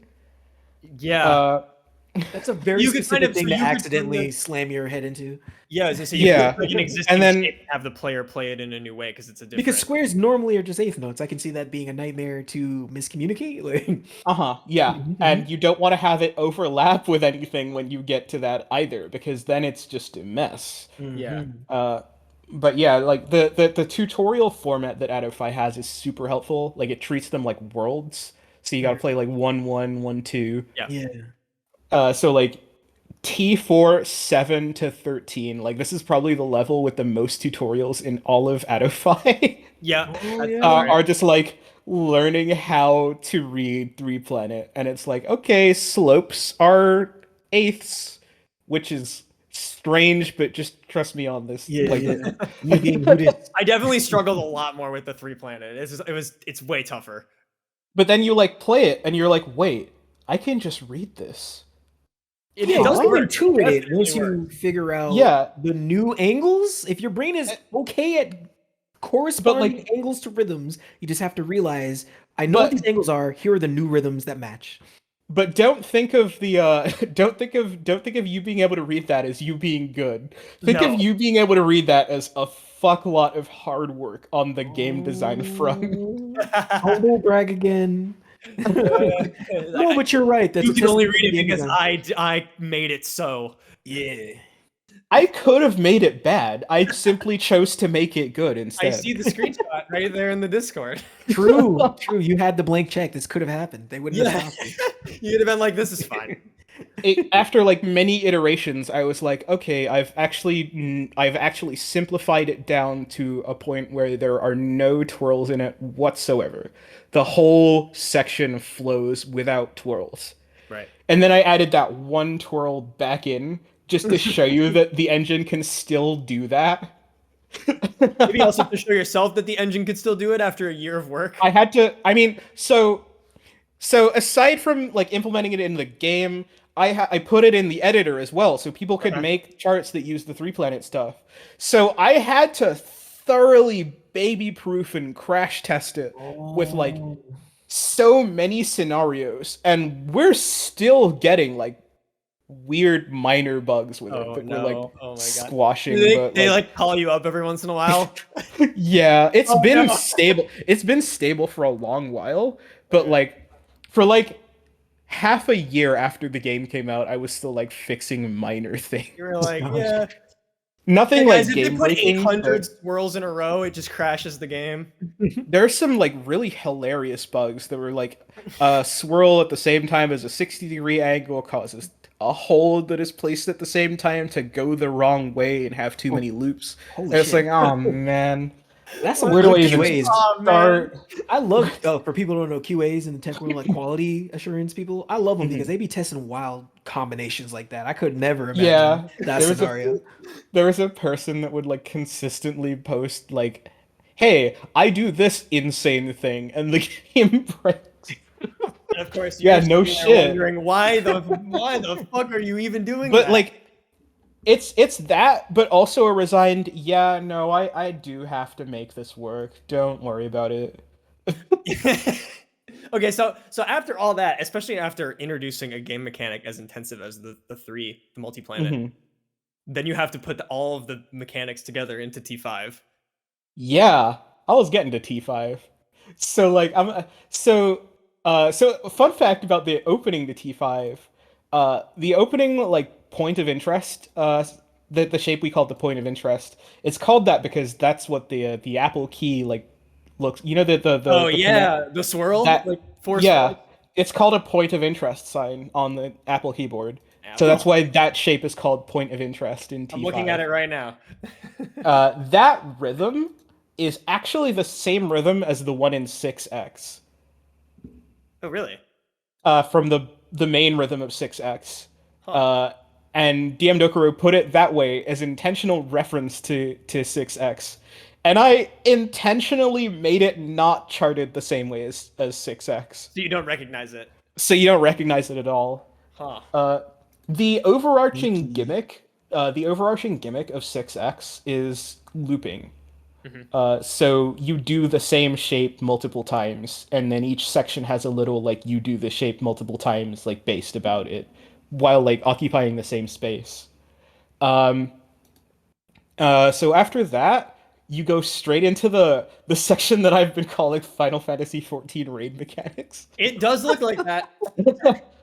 You got the like exclamation marks and you gotta avoid them. Finally, divine intervention savage.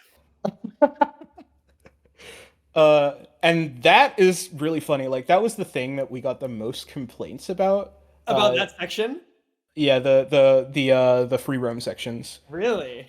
But people were like, it's not a rhythm game anymore, and I'm like, it is. You just have to find the rhythm yourself. I will say that I struggled immensely with free roam because it technically was not a rhythm game anymore. But I mean, I enjoyed it as a challenge. Though.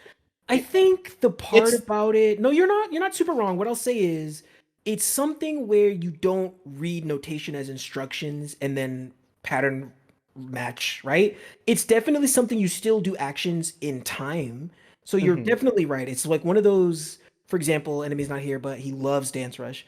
Dance Rush is like a thing where there's some instruction, but really you just do whatever you want. It's the freestyle aspect of it. It's like the ADOFAI-ification of that concept. It is a free-form rhythm section, right? As long as you don't do it too badly and get killed, you can essentially do a variety of different rhythms and you'll make it. And I'm bad at that. That's what it really is. I require like just avoid the spike balls. No, but like it's the parappa. I need instructions. And then I was beaten out of like trying to do stuff because the parappa engine nobody understands to this day. If you just try to do your own shit, you'll probably get it bad. So like I've had it beaten out of me since youth. So I struggle when it's like here's a free form area. Just do a rhythm that'll make it, and I'm like, what? You see one of those freestyle sections in Rock Band, and you just lock up, panic. Yeah, panic. What am I supposed to do? But like we've actually, so it's being my favorite thing about the design of the free roam section that I don't think a lot of people like catch on to is that you've been taught about how to play this from the moment you booted up the game for the first time. The menu. Yeah, it's like navigating in the menu. Yeah. It's menu navigation with stakes. Very meta. And that's why, that's the main reason I wanted to do it. It's because you already know how this works. Did I tell you that I barely played the game, so that's why I was like not. Yeah. And then another thing about it is that before you get to T5, actually, we put you in these puzzle rooms just to show you how the mines work in a safe environment. The spike balls. And those puzzle rooms are the same puzzles as the ones that appear in the stage. I think the spike ball placement might be different, if memory serves. The solution to the puzzle is the same. Oh, interesting. So you can play them. So you don't like come up with a situation that you've never seen before in that stage. But yeah, so there's what I was saying was there's the shapes that appear in the stage that are like new shapes, and actually one shape in particular, I'm gonna dredge up an old ass image now. Yeah, okay, I found it. So this is actually the first concept that I came up with for this stage in the recording chat. This is like before the Overseer even had like a character design. I just knew I knew it was going to be the same species as Lucilent from UKSRT. So the 6 arms were a constant from the beginning. And that shape, this image is actually from 2020. Oh my god! So this is like one of the first things you came up with, then. This was one of the first concepts that I came up with. The rhythm ended up changing very slightly. The square notches moved. Okay. They moved by 1 tile, but outside of that, it's the same shape as in the like super. I came up with the rhythm before like Dokuro like started writing the stage. I was like, you got to put this in the song somewhere.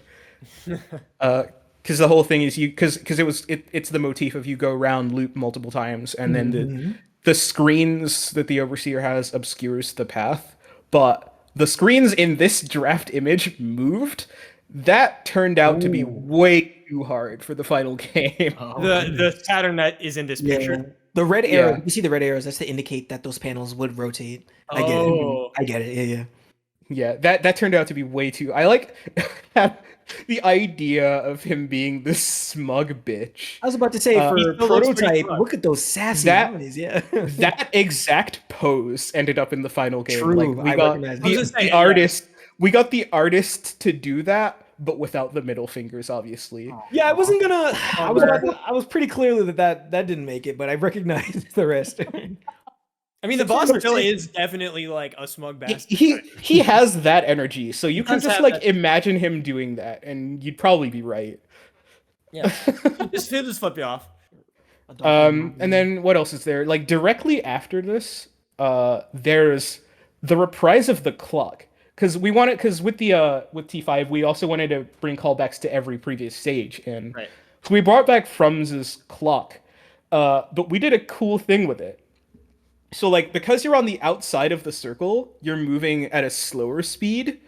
So we put a swirl on it, and you switch to the inside of the circle, and because the angle is narrower, you end up moving faster just naturally by being on the inside of it, without the shape changing at all. Which is already pretty much exactly how ADOFAI works. So it fits the game really well. Yeah, and then, but like, what if there is music that does that? So you had to give. Was it DM Dokuro that did this stage? I can't remember. Yeah, this is Dokuro that did that stage. So you had to have give Dokuro Frum's song. Oh my, what the heck? And be like, hey, can you do this? Which is, it's like what happened in reverse with Frums and me, where Frums was asking me, can you do this? And then I think that's Frums enforcing their will on gift that keeps on giving. Even the so like even the game development process had bookends. Yeah. Like the story. Started and ended. Yeah, perfect. It all has to come full circle to make it work, to make it all work. And then, like, directly after this clock, there's the part where there's a slowdown and the path gets really big. The distance between the planets gets really big, and you like jump over a spike ball.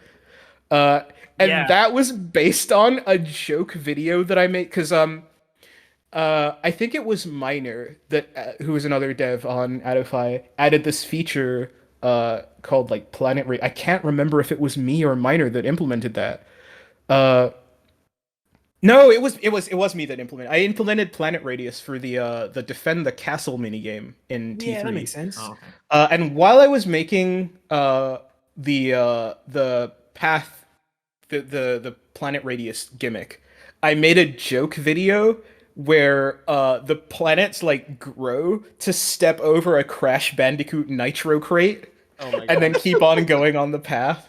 And then Fizzed, the head of 7th Games, liked that so much that he was just like, "Could you put that in Neocosmos, just like somewhere in the final game?" And I was like, "All right." So we like worked it into the song. Oh my god, I love the how song many itself. Affect the song. That's like my favorite thing about like all the stuff you talk Yeah, about. the song itself skips a beat for that when it like jumps over the the nitro. Beautiful. That was super fun and exciting moment too. So even though it started off as jokey, it was an impactful climax. You know, it happens. Yeah.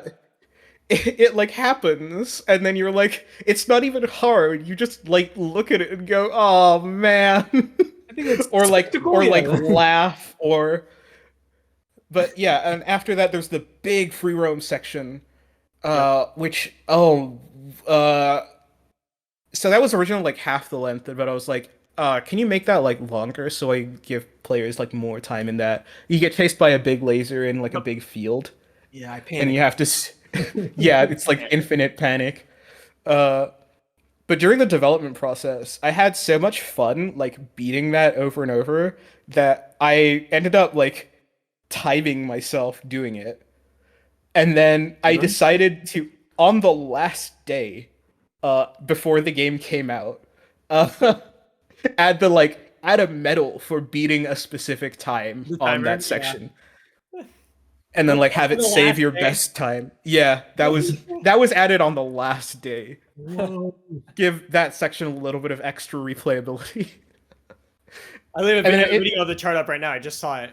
It makes it another like bookend of like it uses the same flag from the race with Charla in T3.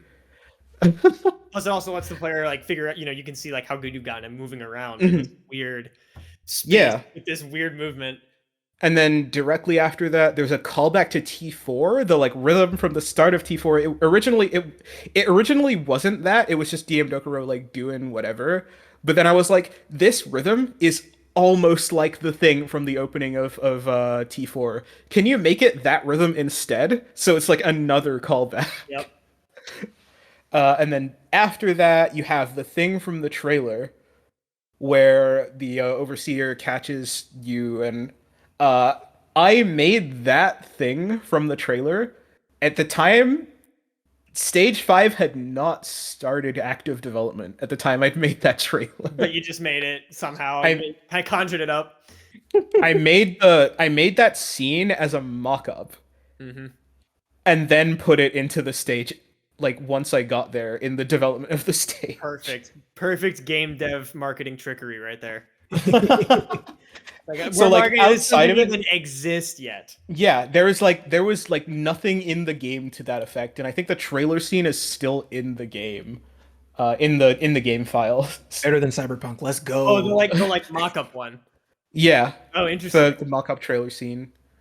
Yeah, I made cool lasers. Their lasers didn't exist at the time of the trailer though. I made that for the stage.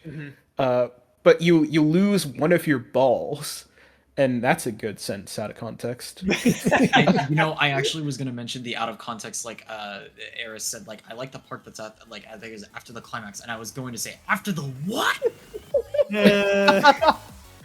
Yeah, and then Charla comes back, and that was one of the things that I wanted to do from the very beginning, because I'm so weak in video games when that one part of a video game where it's like all your friends came back to help you. Oh yeah, I love that. Our friendship, baby. So JoJo's Part 4 fan? JoJo's Part 4 fan? I actually haven't seen or read any JoJo. If you get to Part 4, you're gonna love it. It's this exact vibe. I've heard from everyone that it's good. So I just it's think on my list. When I think of a moment like that, I just think of Undertale. Actually, but like there's actually a lot of the stuff that Taro has done in terms of like modding and everything really can be equated to like how stands function in JoJo. Oh my god, let's not open this rabbit hole. Oh god. I don't know about JoJo's, so if you start talking about JoJo's, I will be lost. So I'll tell you what, let me give you like one example where I'm like, this is very TaroNuke energy. All right. Let me give you one example. Eris, you know Superfly, right? Of course. There's a stand called Superfly. And yeah, as you know, stands are like spectral beams that people. Yeah. There's a stand called Superfly. I think it's in Part 4. And it's it is literally it is a cellular tower. That's it. It's a cellular tower. So it's a cellular tower, and the stand user is inside the cellular tower. Only one person can be inside the cellular tower, and once one person's in, the other person can leave. Two people can be in there, but like only one person can leave. And when one person leaves, the other person is trapped inside. 2 men enter, 1 man leaves. And then that's literally the gimmick of the stand. That's pretty much. There's other ones like I don't know. Sticky Fingers opens like zippers everywhere instead of Yeah, JoJo does a huge rabbit hole, but I can't force it down his throat. It'll be all right. Basically, all of the stands have like stupid powers like Superfly. I'm gonna now look at that and go like, that's a TaroNuke stand. But yeah, so your friends come back to help you, and you do a part where it like switches between 3-planet and 2-planet, which is actually like what Fizz originally thought I was going to do with 3-planet. But I thought that would be like too hard for players, so I didn't end up doing it until stage 5. It's a good move because the context switch is rough. Yeah. I would say it is definitely hard. I don't think you were wrong. And then like so I even like that part of the stage I like thoroughly baby-proofed it as well. So like the red tiles in that section, you can't actually die when you're on them. Really? It automatically advances you to the next tile if you die while you're on those tiles. Deception. That is some peak end of a video game design. It's like it's like the last run, right? It's like once people get to that section when your friends like come to help you, I don't want people giving up there. And I think I succeeded in that. I succeeded in, if you get here, I've never seen anyone get there and not finish it. Well, I've seen people die on parts before that and give up, but if you make it there, you will finish it. I think everyone can talk about like a game that they've played before where they're in whatever the game's final run is, the little last little burst to the ending, the big dramatic finish, and you die and it resets you to the checkpoint. It takes all of the wind out of your sails. It completely. That's actually why there's no checkpoints in the middle of that section. You have to do that whole ending thing in one run. But in a way, there's some proofing to make sure you don't die. Yeah, there's some baby proofing to make sure you don't die as often, but like you will still die a lot. Right. But I want you to do the whole thing in one motion, so it still actually feels like you overcame a challenge. Yeah, because like you said, if you put a checkpoint in there, you could just struggle through it and get halfway. NeoCosmos is very, very, very liberal with checkpoints.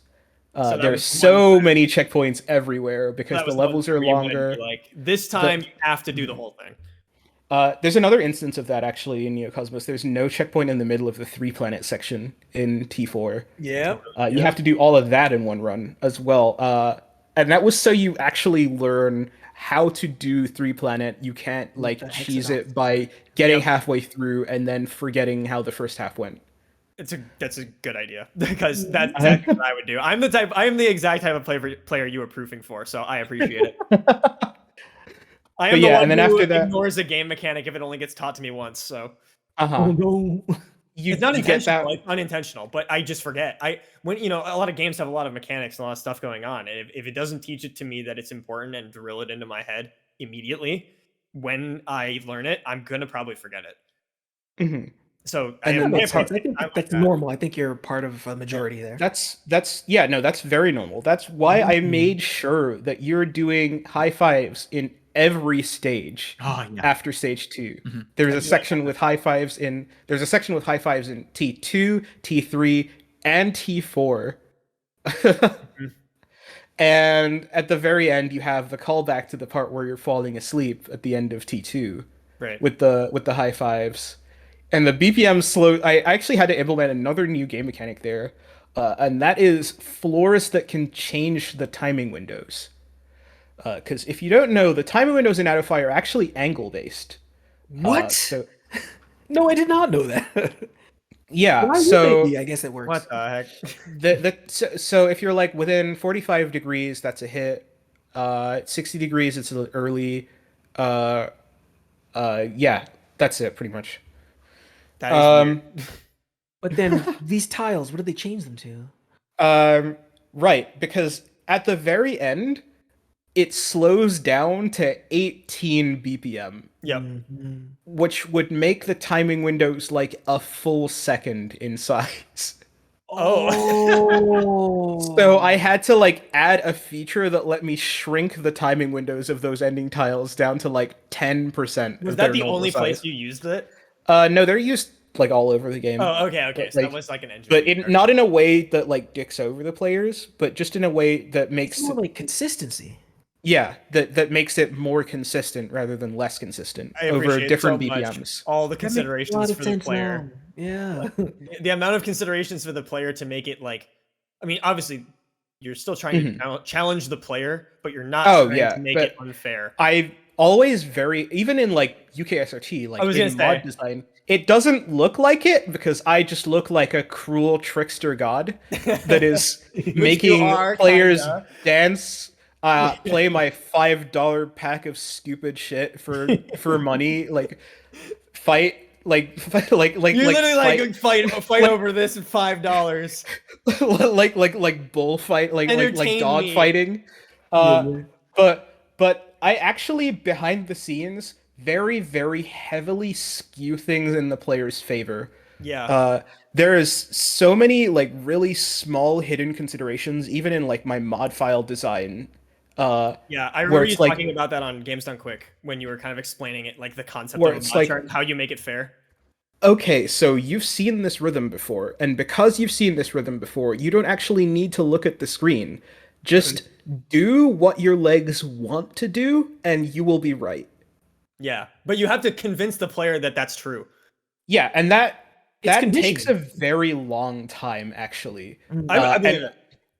Because I've spent a lot of time because obviously I run UKSRT. I spent a lot of time watching players do things, right, and seeing it's what they always tell you, like when you're making a game, like watch people play it. You will learn so much, and I can attribute like a lot of my game design skill to UKSRT, like watching people play my things and coming up with faster and more efficient ways to teach players that what I'm doing is safe.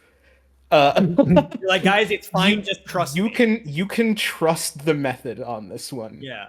And I think like Neo Cosmos was like a culmination of all the skills I've learned throughout UKSRT. Actually, this is even like okay, go ahead. Even stuff like the way textures work, like very few textures in Neo Cosmos are bigger than 256 by 256, and it doesn't look like that. It doesn't. I just got very good at doing that from all my time with Stepmania when you had to. 3.9, baby. Yeah. Like I got Ludus. You probably don't know what that is, but that's like a popular mod file that I made. Like I got Ludus running on the U of I Rec Room cabinet. That is a standard stock ITG machine, essentially ITG2 running like. I think it's running OpenITG, but it might just be running stock 3.95. Oh god. And that thing has a GPU in it that costs $7. Let's go. We love our $7 GPUs. What the heck? That's insane.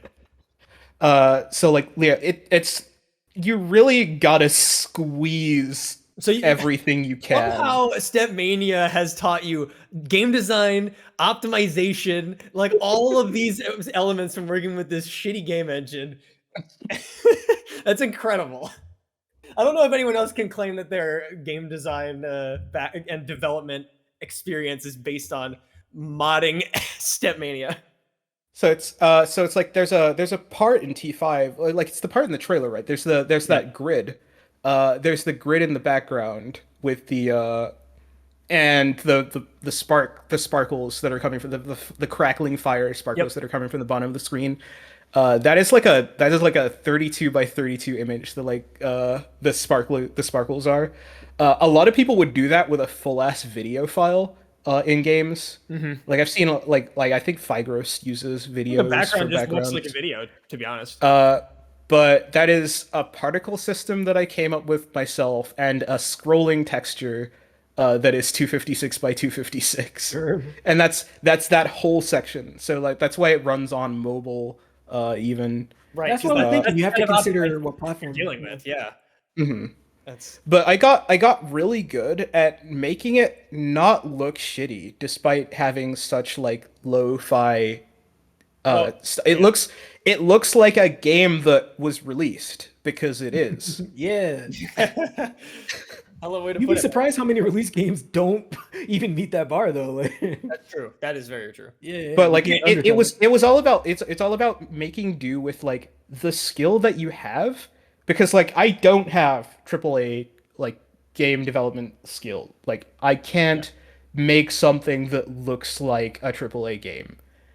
But with those limitations, I think I still made something that looks decent. Hell yeah. I would agree. And it at least looks creativity. At the minimum, other than I think it does look good, but at the minimum, it fits with the rest of the game that was already there, or looks better. Yeah. Like you kept it, at least at minimum, you kept it cohesive. You know, it doesn't. And then there's a lot of reuse of graphics that were in the base game, but in ways that make it not look too much like reuse. Yeah, like it doesn't. The clouds are straight up from other stages in the base game. The new graphics that I had Kyle, who is the like 7th Beat Games artist, do are so good. Kyle is incredible. Did the background for Stage 4, and it looks so much better than what my placeholder graphics were. I have to dig up an image now. It's so good. I love all the development resources we're getting. Yeah, this is exquisite. As an aspiring game dev, I'm taking notes. Here's the tweet. Don't get discouraged looking at someone else's completed works or vertical slices. Every game looks like this before the final aspects get put in. It's oh my god, this is beautiful. This is beautiful. I wish the game was like this. the mountains that are like placeholder, and then the background actually says placeholder, please add clouds. Please add clouds is so good. Particles, maybe? Oh my god, that's amazing. I love how you, not only is it I don't have the graphics, but it's also I don't even know what it will be. Yeah. It's perfect. So okay. I knew because the old graphics for T4 in the game files, they're still there, and they're just called hell. I knew I wanted it to be like hell-ish. Not only actual hell, but development hell as well. But Kyle swooped in and was like, "Hey, how about like something like that?" I said it doesn't even have to be specifically this color palette, because I can't think of a way to make this color palette look good with the floor color that I've chosen. And then Kyle was like, "Okay." Put his graphic design, his inner graphic designer to work, and like came up with the new color palette, which absolutely rules. And did you know Kyle did work on the Jackbox games series? No. Interesting. Kyle did art for some of the Jackbox games as well. That's got to be doing well from Jackbox. The amount of random connections for this game and for Neocosmos to be developed is crazy.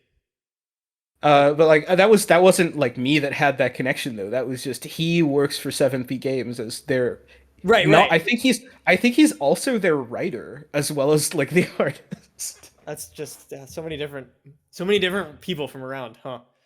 Okay, so, so I have to ask. So, like, you know, obviously we said Neocosmos was like definitely a success, and also you were talking just generally about watching people play and like you know how you use that. But my general question is like, you know, over the course of all the different stuff you've released now, like, what is it like for you watching people play these things?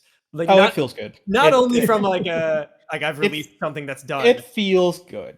Like I love watching people watching people react to the third ball appearing in particular leads to so many good reactions. And that's I live for it. Like from the very beginning of UKSRT, I've always strived to make at least one person say "what the fuck" every tournament. Quality. Yeah. If I haven't achieved a "what the fuck" from someone, I failed as a game developer. That is an admirable stance to take. And I have not missed one. I'm gonna have to agree as someone who has likewise content. So, like, I think it's also so interesting for ADOFAI, but also just mod charting and any of that stuff. It helps that I think that it's so visual too. So even someone watching it gets the same reaction. Like when I watch like GDQ footage, because that's usually my exposure to UKSRT and Mods Bootcamp, all that kind of stuff.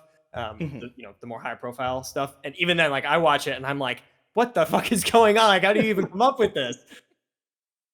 It's amazing. So it's not just like chart is hard. I also want it to be fun to look at for people that don't care about chart is hard. I respect that a lot. Yeah, it's good spectacle. And then there's the MAWARU series, which is still going, and like there's one in Neocosmos, there's one in Pump It Up, there's one in Infinity. Yeah, there's MAWARU Infinity. There's one in NOISS STARLIVHT, which is no hints here from ADOFAI. But when I was doing that for NOISS, I didn't want to just straight port the same things. Yeah. I wanted to make it worth your $2. So I made new mini games for that, and there's a pretty interesting like. There's a 2D platformer in that, in the no hints here in NOISS, and it responds to what character you're currently playing as. Like I had to draw sprites for each character for those. I have to commend your ability, your like every single time so far that you've mentioned a limitation that you've run into while you were trying to make something. You're like, I'll just make something to make. Like I'll draw characters, I'll make a new note type in an engine, I'll do whatever it takes. There's a lot to talk about in NOISS as well. Like I wasn't just like brought onto that. I'm like a lead developer at NOISS STARLIVHT. But yeah, I had to write a lot of code for No Hints Here to exist. Like understandable. I would imagine like that engine was not built for that. There's like 8,000 lines of code just for that stage. That is insane. Like at least. What the? Because it didn't do all of that. It didn't do all of that stuff before I had to make no hints here. Yo, while we're on the topic of NOISZ, really quickly, how is it seeing NOISZ at what was it, Tokyo Game Show? Oh, that's crazy. I thought they had a booth. Wait, I don't know if I was done with the question that you asked before. Sorry, I just thought of it. Go ahead. No, we'll get to NOISZ. Like, we got to get there. But what was your original question? It was just how you felt about. Oh, right. No, yeah. No, I was talking about MAWARU. Yeah. So that a cornerstone of the MAWARU series, that has stuck since the very first one is, I don't want this to be something that only the best players can play. I want it to be very, very funny and cool, like every time, but also have lowers. Like it has an easy chart. I got around this in ADOFAI by just putting a checkpoint after every single micro game. Yeah. So you have, like, everyone will eventually get through it. You'll, like, the fun intentionally is just dying over and over until you understand the gimmick. In no hints here, in NOISZ, but in ADOFAI. But in UKSRT, I have, like, there's a 2 for it. It's, like, the only chart in UKSRTs that has, like, lowers. Like, it straight up has, like, beginner difficulty, medium difficulty. So you pretty much do that for all the MAWARUs then? Yeah. Okay. It has, like, a full spread of five difficulties for all skill levels. And I don't even use the highest one in the tournaments. Right. I use like whatever one best fits the difficulty curve of where it's been placed in that tournament. Makes sense. Yeah, I may just not know. It probably has been, but I assume, has MAWARU been used as the final song? Not yet. Oh, not yet. Not yet. Exclusive. Not yet. Watch out. Keep your eyes peeled. Watch the next UKSRT. So you tend to not put it in that spot though, regardless. No, it's usually stage 3, and it usually has the subtitle no hints here. Yeah, okay. Oh my god. Okay, I'm free finally. Yo, okay. Enemies back to the Shadow Realm. Yeah. I was fighting off. There will be an entire episode. I was fighting off Benemy Shapiro. I want everyone to be able to play them. Right. I want. So even in NOISZ, there's like a 3 for the MAWARU. But yeah. We can kind of move into NOISZ in general. I think that's it. Yeah. I want to hear your thoughts on that, but I don't play too much NOISZ. I've just dabbled in it. You should. I am on the hunt for anything shmup related. That is also rhythm game related. So I loved. I'm going to play it. I was starting to play it, and then my iPad ran out of storage. So when I get a new iPad this month, I will. How's about that Onoken original we're getting? Yo. Yeah, the name power on NOISZ is big lately. You guys are on the come up for sure. There's the Onoken, there's the tag. Yep, the tag. I love seeing tag everywhere. Like, what a timeline. The tag. I'm happy for him. I like that tag's just kind of doing his thing now. It's fun. Yeah. But yeah, like the artists for season 2 like got revealed. Like the artists for the first part of season 2 got revealed, and it was like we're getting tag, we're getting Onoken, we're getting Frums and Hundo collab. Yeah, so that one. We're getting an easy time reaching out to these composers. I guess I don't know the full of it. That is enemies expertise. That's not something that I do generally. That's something that K-Turn does generally for NOISZ. Oh, gotcha. I guess. But Frums and Hundo in particular, K-Turn was like, hey, you know these people. Do you reckon they would be down to collab with each other? And then it was me that like asked them because I already had the contact with Frums. Yeah, that makes sense. And right. Hundo, I didn't really have contact with. I just found out that they were following me on Twitter like before I knew that. Perfect. She's usually down to do a lot of stuff. I know her. I've known her for a while. Yeah, she's usually down to just do stuff. She likes doing stuff. But I guess from the artist's perspective, honestly, it's a lot easier to get a hold of artists than people think it is. It's okay, so it's easier to get a hold of artists than people think it is, but it's easier still when you have a game that is out. Oh, really? Before Yeah, you that have makes a sense. game that is out, it's hard to get anyone's attention or time. This is why, for example, when games have like early charting meta, like let's take Citus 1 for example, a lot of the or at least a lot of the, well, I don't know if Citus 1 is a good example, but like a lot of games early on have a variety of repeat names or early song lists. Early charting meta is funny for It's a game. humble. Yeah. Remember when some Voltex booth had like only long note FXs? Remember? It didn't have holds. It didn't have. Also, It didn't the have lasers couldn't go outside of the bounds of the playfield. Yeah, yeah, yeah. What a Also, humble the hardest- beginning. thing also the couldn't hardest zoom charts out. were 14. Oh, what you want a hard laser chart? Okay, so here's Hyena. I hope you like wiggling the knob. I do. That's like charts like Hyena are like bad for the cabinets. It's so just- funny. It's bad. I Charts like hate Hyena that. are bad.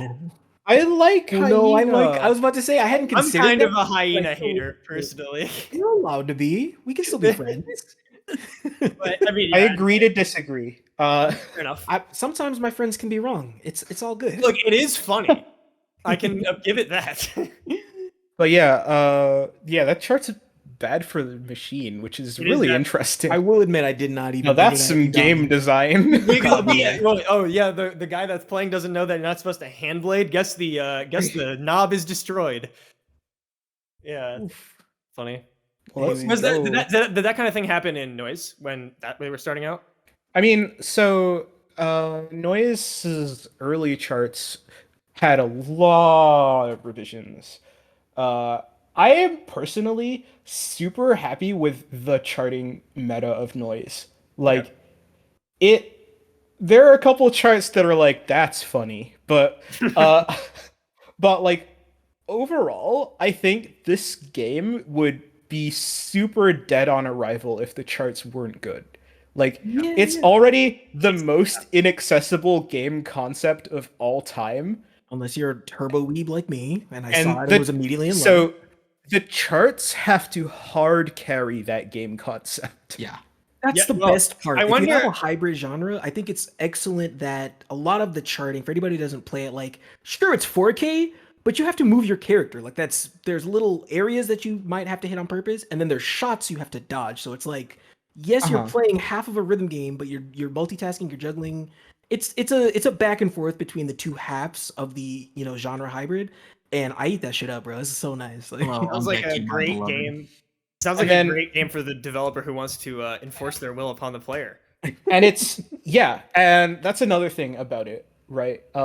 So here's some funny trivia. People do know this, but I mean this is again like having it on the record, right? yes. I had not actually played NOISZ STARLIVHT before I wrote the chart to Null Control. Yeah, that sounds like you.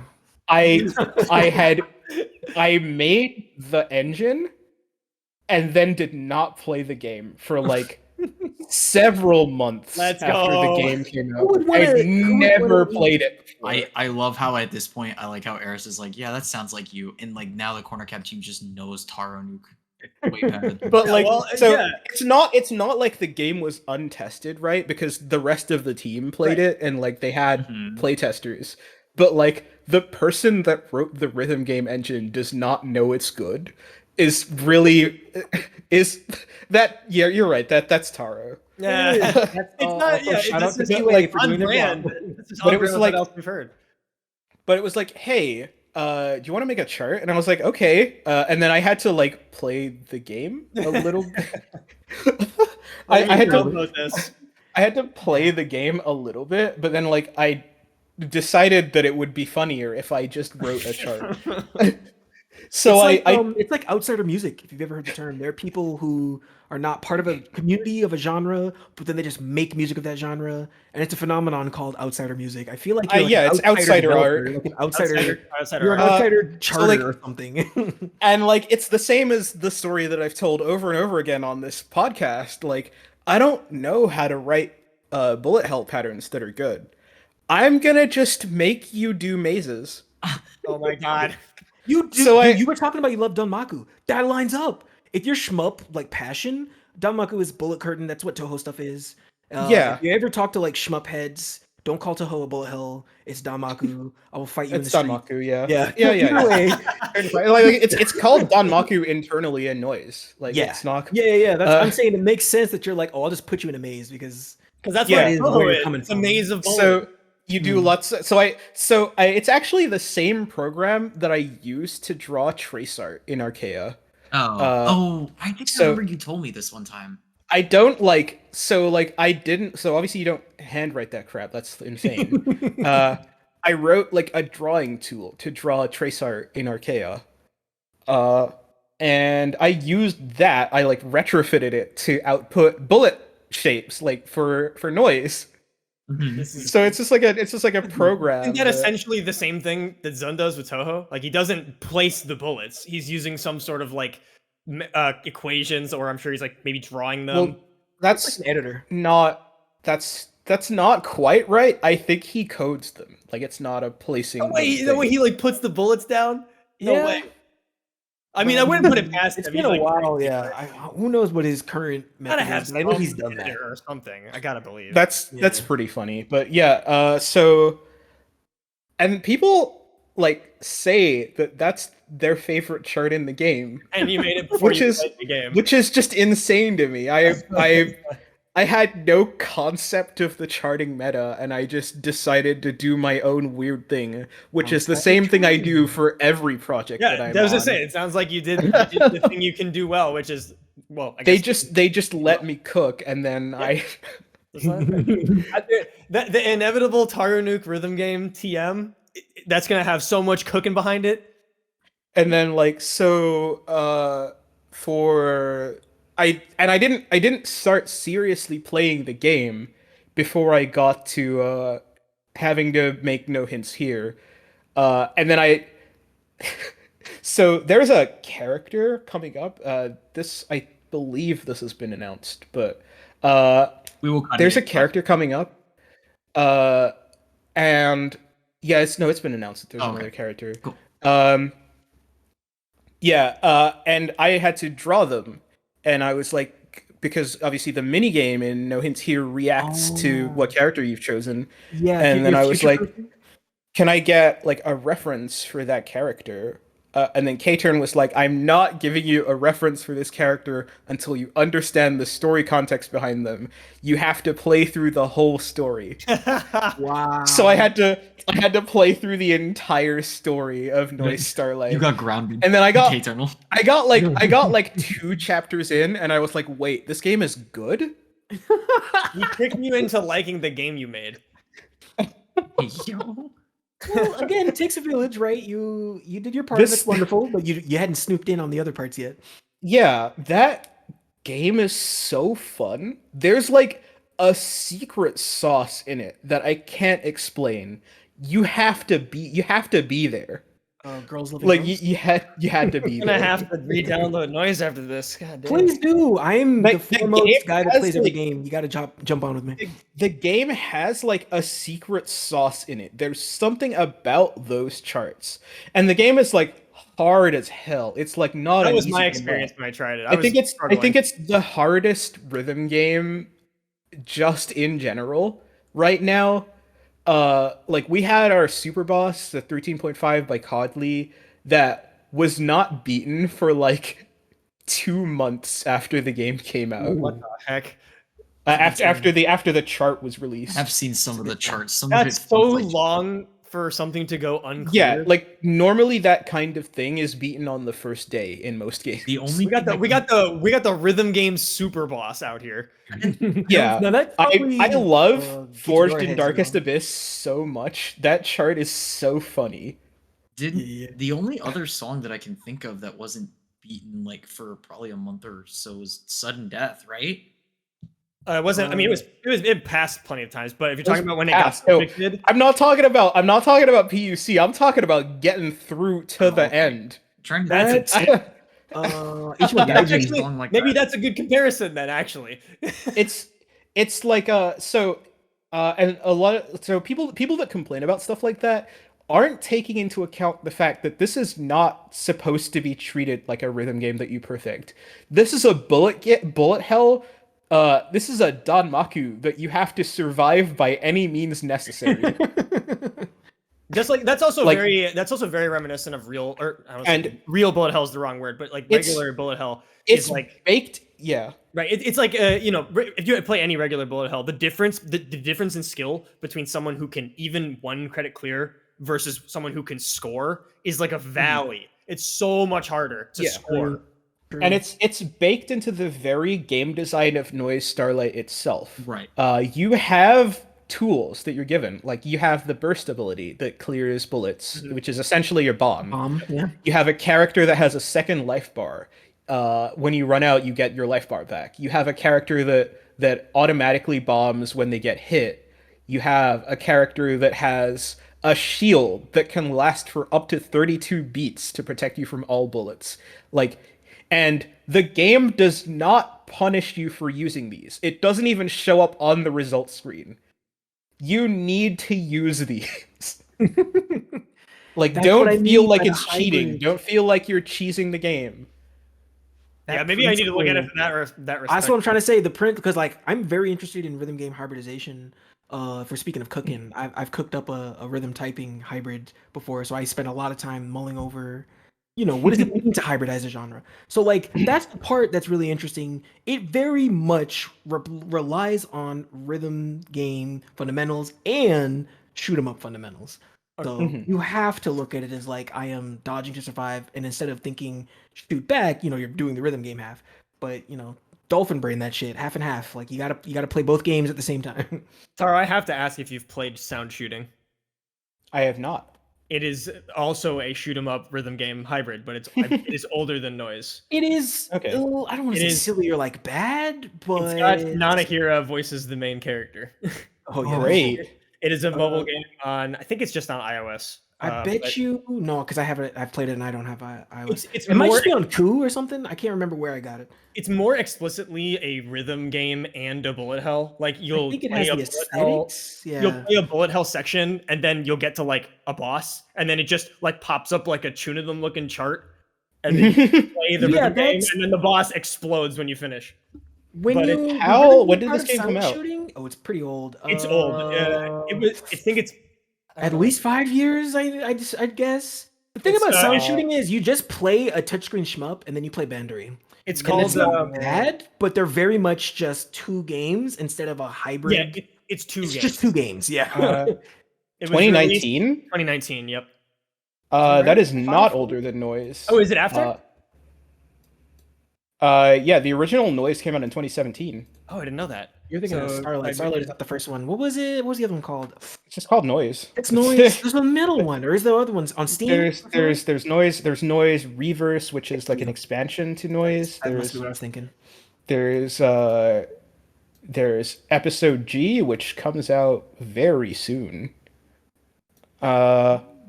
Which is the Switch version. Oh, nice. That should be coming out like next month ish. And that's like a conclusion to a specific character's story. I'm like looking at the footage to sound shooting, and sound shooting looks like one of those apps I would have downloaded as a kid. It's really weird. I would recommend you play it. I put it in VC chat. It's very much you're doing a touchscreen shmup and then you're doing a rhythm game afterwards. Yeah, it's funny though. You get like a funny rating. You get like a funny rating when you complete the combo of the rhythm game thing. It's like wonderful or sexy, and it's like it's that personality. Let's say that. It's a very silly game. This is very polished. It's good. It's a good game. It has an arcade version too. What I mean, I don't mean to be dismissive of it as bad. It's like when I was talking about how I cared a lot about hybridization. It's too discreet of a separation between. It is. You don't play both of them. It's funny though because it wasn't what I was searching for. It knows what it is though, because like in the tutorial, like the rhythm game pops up, and then afterward the character is like, "Wait, was that a rhythm game?" And then the tutorial doesn't acknowledge it at all. And you just keep playing the shoot 'em up. No, NOISZ's goal was always doing both. Yes, that's what I love about it. Makes sense. Yeah, and obviously, and I think even though I like sound shooting, I think it's obvious that NOISZ is the more successful actual meeting of the two genres. But I don't think sound shooting was necessarily. Yeah, that's what I mean. It's trying to do something, and it's doing it really great. At the time, I was just looking for both, but I still do like sound shooting. I mean, I guess I have to try NOISZ again now that I've played sound shooting a bunch. Yeah, right. Yeah. All right, I got a couple. I was holding it in, but I know you had great stuff. I want to talk all this game dev stuff. I want to talk NotITG. I have a personal bone to pick, and now is my time. It's nothing crazy. It's nothing crazy. But as somebody who used to be pretty decent and then got out of shape, and I'm getting back into it in part with dance games, one of the things that I wish NotITG could do is separate difficulty for like regular game difficulty and then like mod chart difficulty. Now, hypothetically, what are the chances of that ever being realized? Because it sits in the pipeline. It's in the pipeline, yeah, because that's so important to me. Yeah, because it'll be like something that we difficulty 2, but if it was a regular chart, maybe it's a 14. And I'm like, man, at this point, I'm more comfortable at 11s, but I didn't know that until I got in. So at that point, it's like the mod part. We have a current scale that assumes that you can pass 10s, basically. Like you can pass ITG 10s. Okay. And so like a 1 on the mod scale is probably going to be like generally, oh god, so 1 is very interesting. So like 1 is, it's like a tune of them World's End. It could be fucking anything. Oh no. That's fair. Oh yeah, that's fine. If a chart is rated 1 in both ITG Stamina, ITG Mods, ITG Tech, anything, like it's either actually a 1 or tune of them World's End. Yeah, that's I think in Stamina we also use the lips emoji. Yeah, so the lips emoji like transitioned into mods as well. Awesome. Like people use the lips emoji in mods description as well. Like there's a chart called Flash Gun. So like, so it was rated 14 when it came out, but everyone kind of agreed that it's just impossible. Right, it's like the lips. Okay, for anyone for like some context outside of like the ITG community, the lips emoji is essentially for a chart that like can't be rated like well. It's like if you tried to rate a stamina chart that was like 2 measures of 280 BPM. It's like, okay, that's really hard in theory because it's fast, but 2 measures is like almost not even enough to kill you in the light bar. If you just kind of like step a bunch, you'll probably survive. You can probably flail around on the pad and you'll probably be okay. You can't really rate it, so that's what the lips emoji is kind of. Yeah, and then the lips, like once that like transferred into the NotITG modding scene, people started just using emojis to describe charts like that for a while. So there's like Flash Gun is commonly rated either the beetle emoji or the brick emoji. And these are both based on Russian memes. The creator of Flash Gun is a Russian guy. The birth of I love Oranger, who now goes by Shin, who's really like absolutely a funny little guy. Let this mark that cultural exchange is possible. You heard it here first, folks. Yeah, we can just use emojis. The stamina has the skull emoji. If you give someone like a breakdown of like it's like 800 measures of some insane like there's like no breaks, you'll just get a skull emoji. You're not gonna get a rating. Yeah, the brick is from a Russian meme where the image basically it's like, you know, one of those images with like you've got an image in a box and there's a black border and then there's white text at the bottom. Yeah. In like bold impact font or whatever. The determination meme. Yeah. Those like motivationals. Motivational motivators actually. There's a Russian one where it's just a brick. And then the text at the bottom is in Russian. Yeah, let's fucking go. Yeah, let's do it. And then it's just that. And then and that brick is like a rating, and then there's a version of it where the brick is replaced with a beetle, and the text says, "No, oh my fucking god, it's so over." It's the opposite of the brick. Yeah. So like, beetle and brick became like shorthands for opposites of each other in the like NotITG scene. Okay. So aside from a 1, what's a 2? So like, but 2, yeah. That was a bit of a diversion, but I feel it's a very important diversion. ITG culture right there. So it's so over. It's so over. That's like it's so over, and we're so like. 2 onwards to like up to like 19, it's kind of like the DDR scale in that regard, are like just like the standard mods file scale that like assumes you can pass a 10, but generally a 2 chart wise is going to be like a 7, 8, or 9 like ITG wise. And it's then rated based on like the mods, not it's rated based on the mods, but the chart itself can make the mods harder to read. If the chart is dense or has like crossovers in it, like that's more mental overhead for you to parse that slows down how fast you can untangle the mods. So that like affects the chart rating. I get that. I guess that's good. That's wonderful. I got another one, something crazy, but it's all right. So I was joking about 3.9 old heads here, right? Now, I'm sure you've seen people have been making migrations to like the SM5 engine or maybe even Outfox. I don't know how you feel about that, but I got to shoot my shot.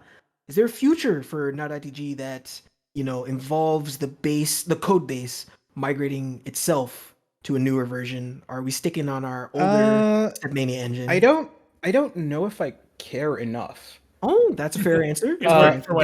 So one thing that like a lot of people don't realize, which is like kind of like annoying to me, is that like NotITG's codebase is old in the same way that ITG Mania's is old. Like we've still been working on the game all this time. It's not like old. Like it's ITG Mania is very new.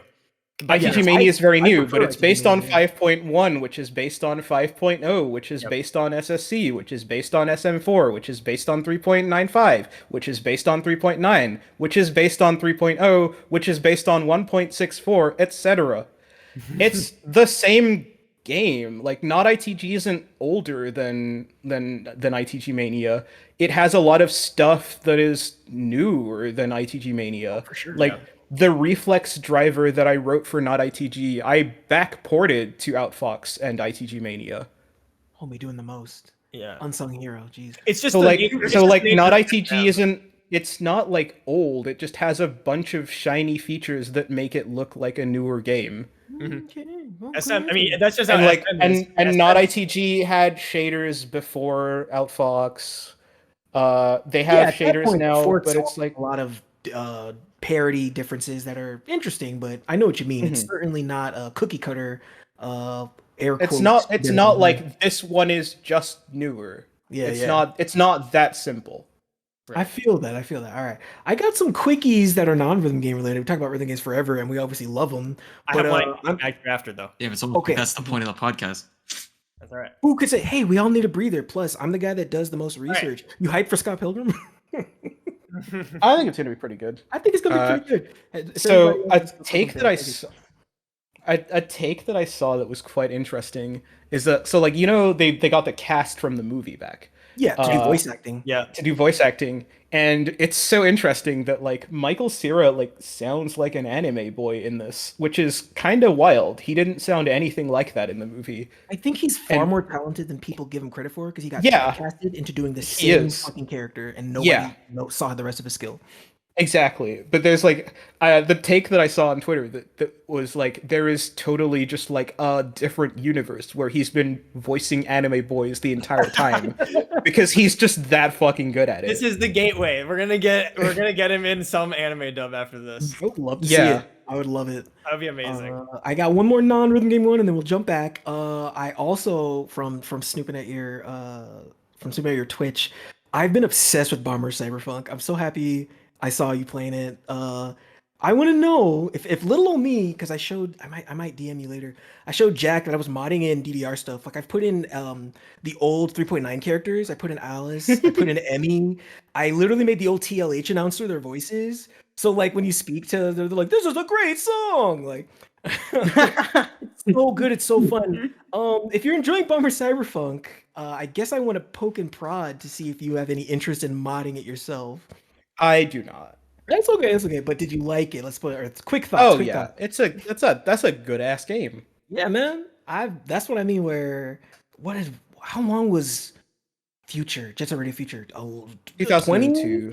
Yeah, something like that. Yeah, 2021. It was a long ass time ago. So we've been waiting to eat. definitely did play that game a lot.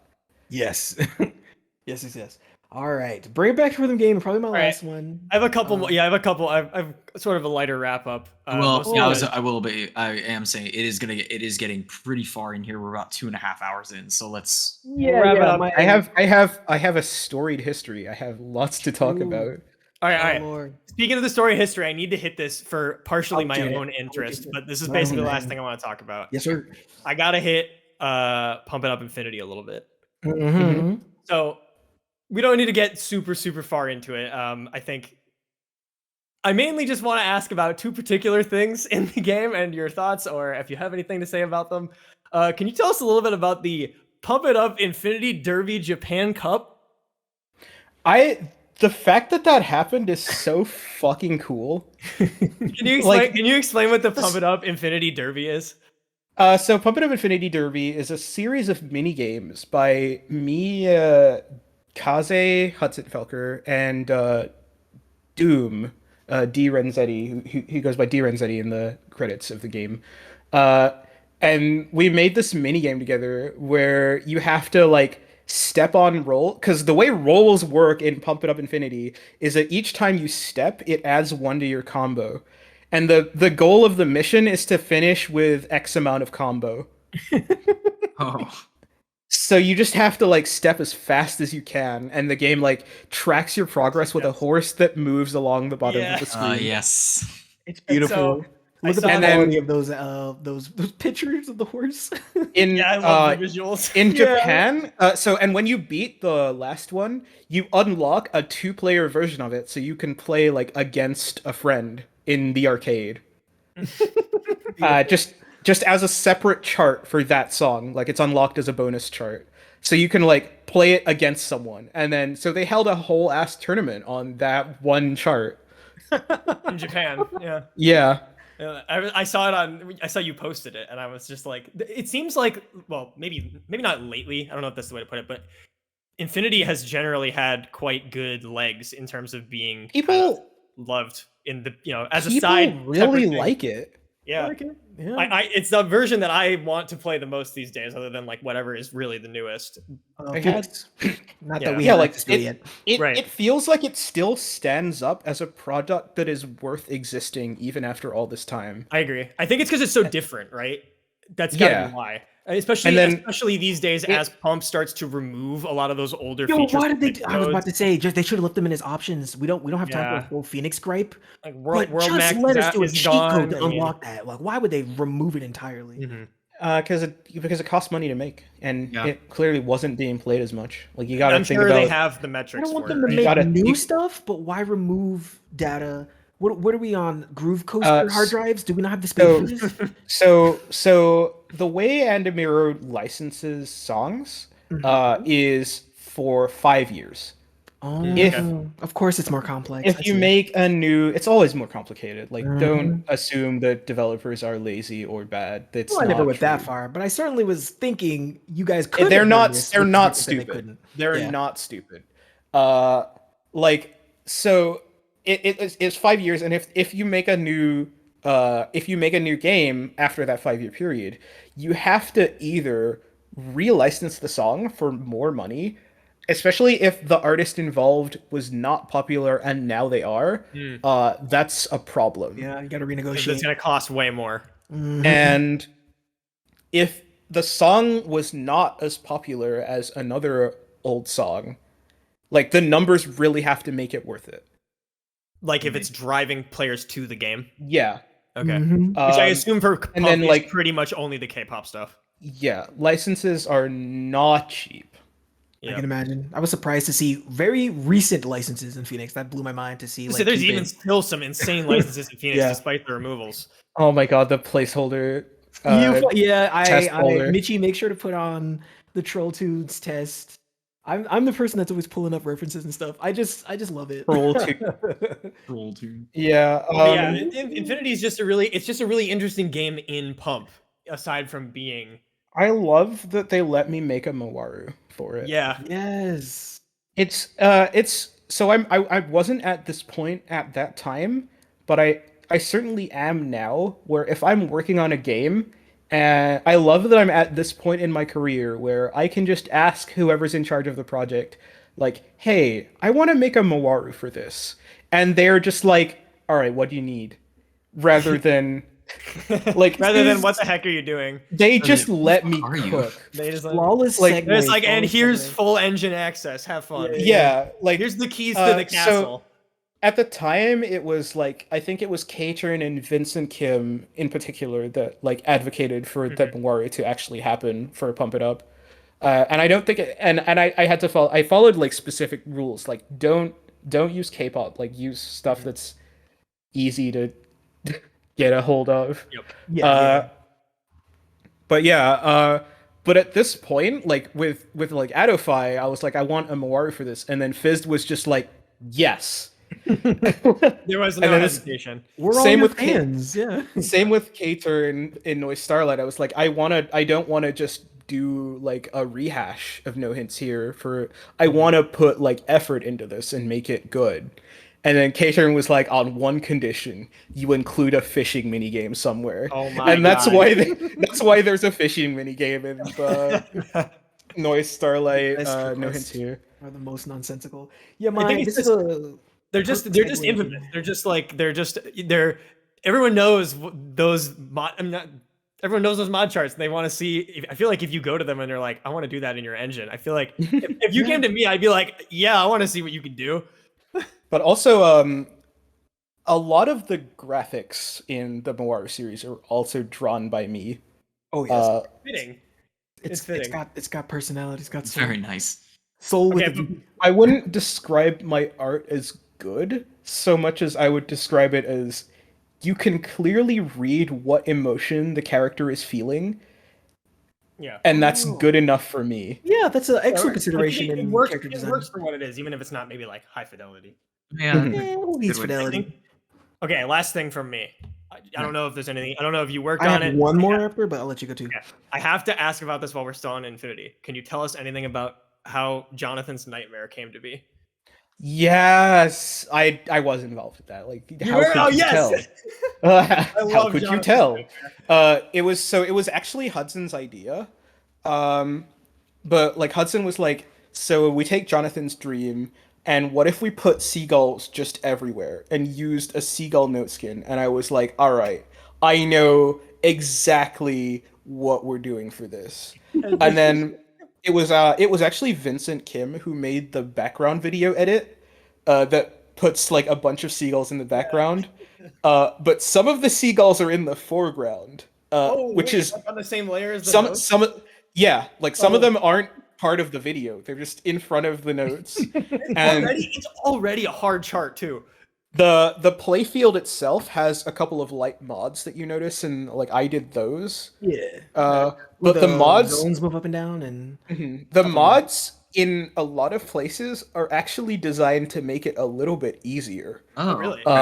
And this is another thing that like you wouldn't think about. You just think, oh god, he turned mods on. There's wave now. What an asshole. Now it's wagging. But like, think about it like this. If those mods weren't on and the ski gulls were floating towards the targets in a completely linear pattern with that background, you would not see shit.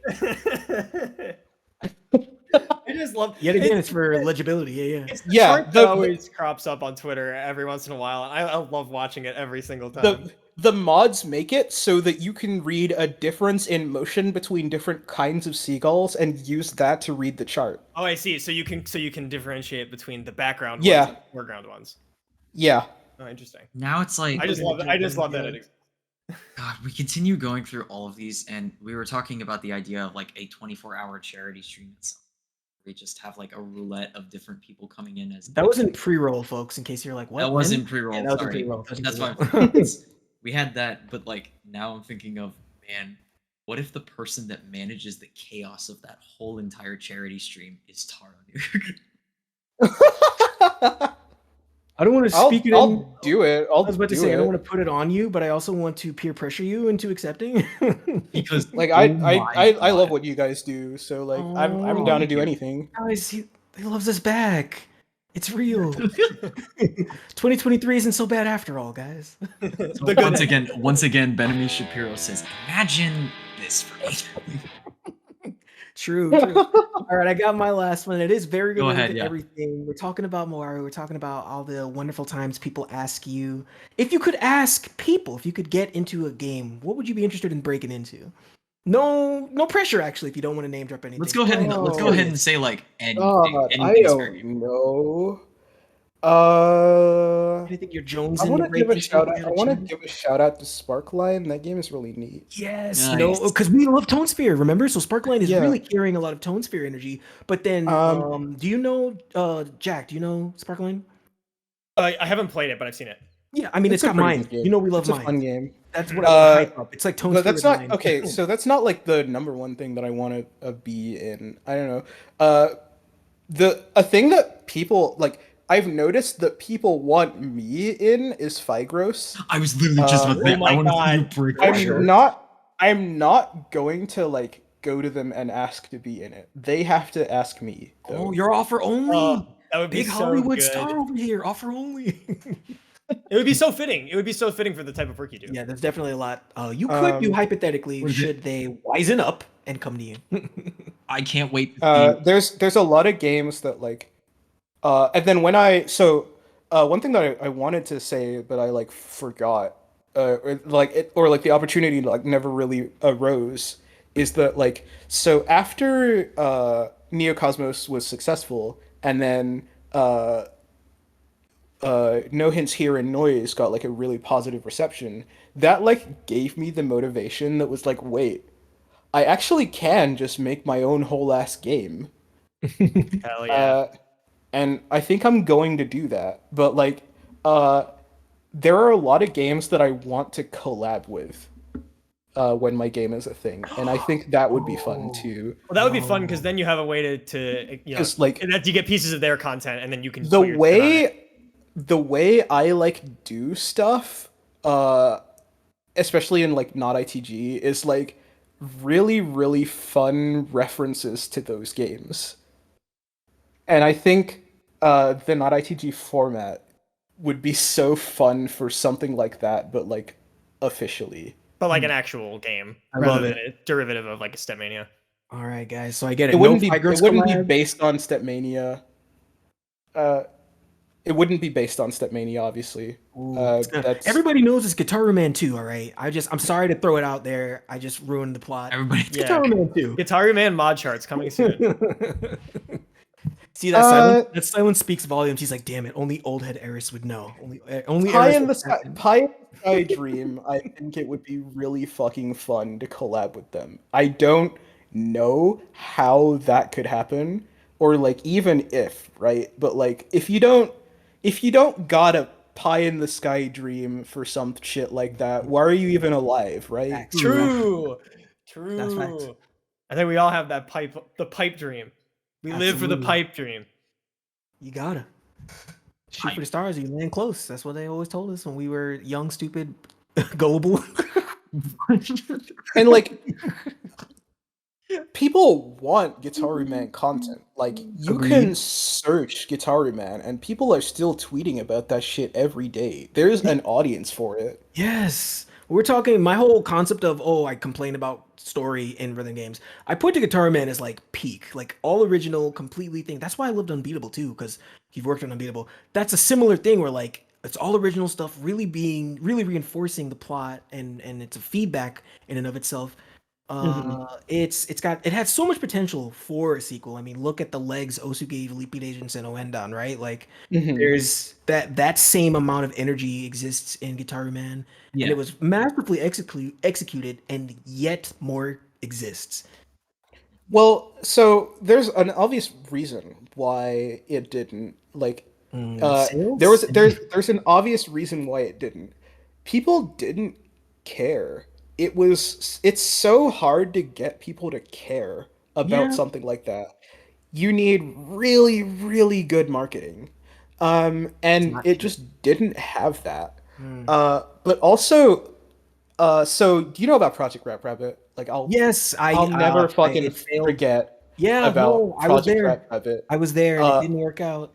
That Kickstarter, if that happened like 1 year ago instead of like 7 years ago or whenever it was, it would have gotten funded. Yeah, Oh, probably. we should say it's essentially Parappa the Rapper 3. If anybody's like, what the hell is Rap Rabbit? We're looking at the same creative minds that worked on Parappa the Rapper, trying to kickstart a spiritual successor. It's not just the guys behind Parappa the Rapper, it's the guys behind both Parappa the Rapper and Gitaru Man. Getting together to make a game. It would have been godlike, and it would have been godlike. But it came out during a period where no one gave a shit about rhythm games. Yeah, you also had bad Kickstarters at the time. I mean, that's peak. It's a combination of there were a lot of bad Kickstarters that failed and stole people's money. Mighty Number 9, and there were a lot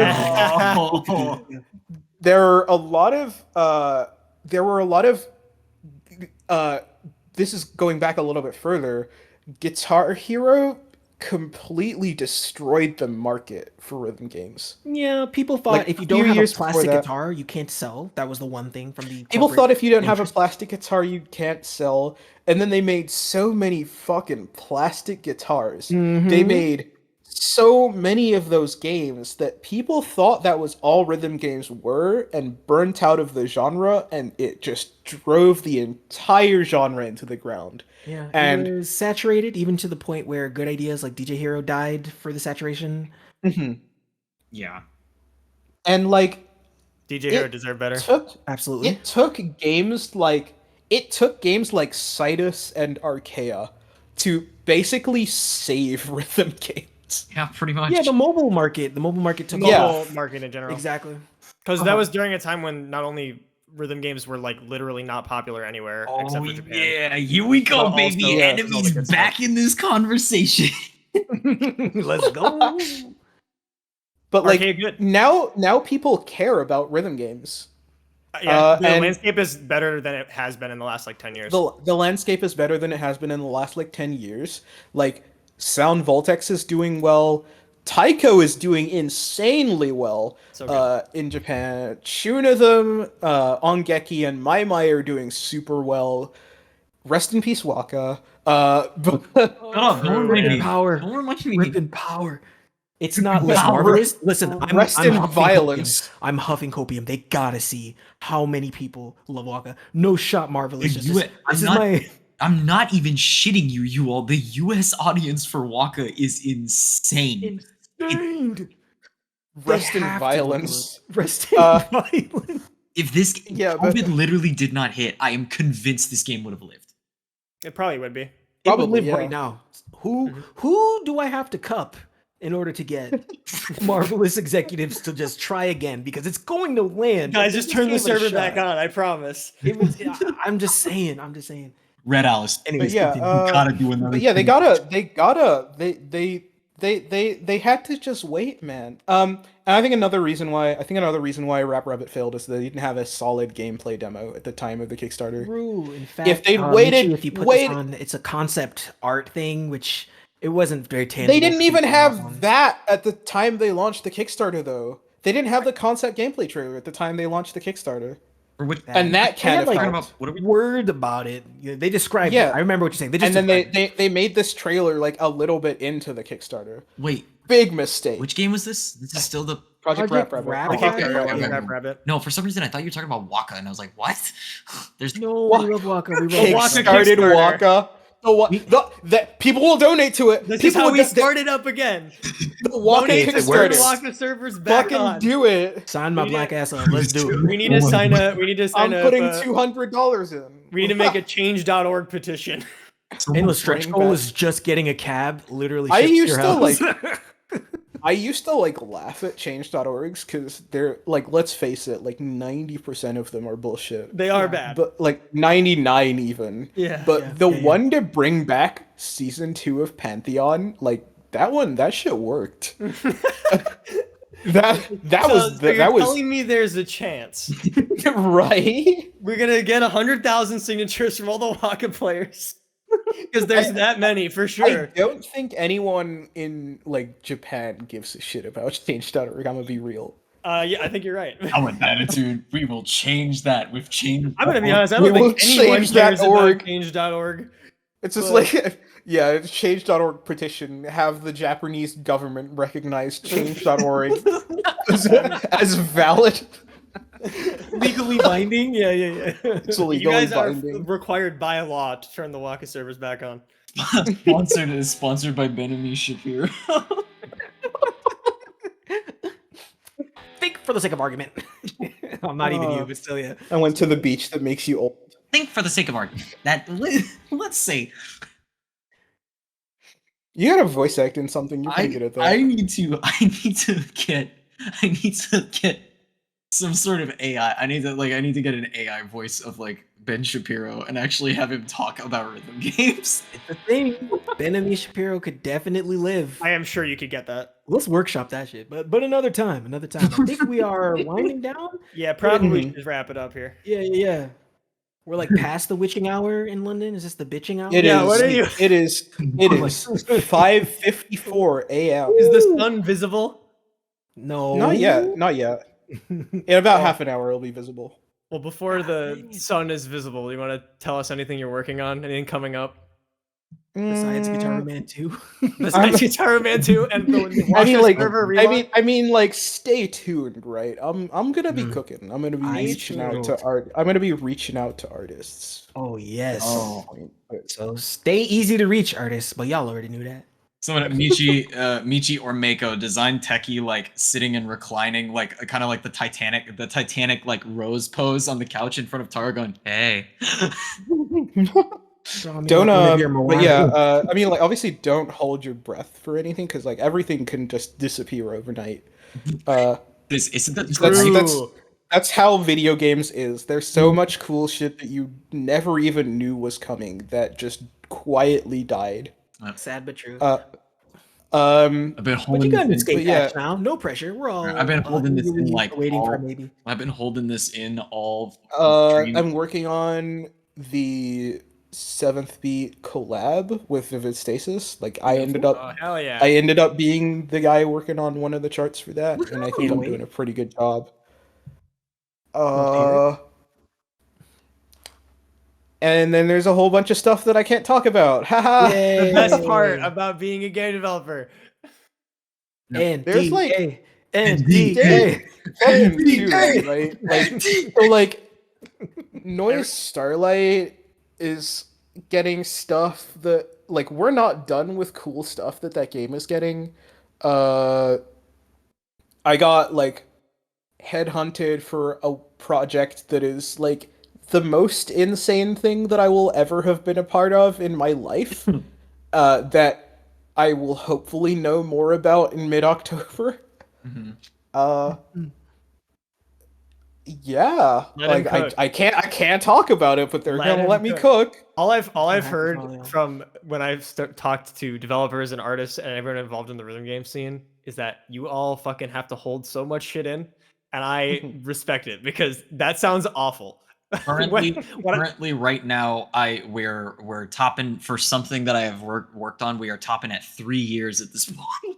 Yeah, like when I make a YouTube video, I'm like, cool, I'm releasing it now because I need to get it out of my computer.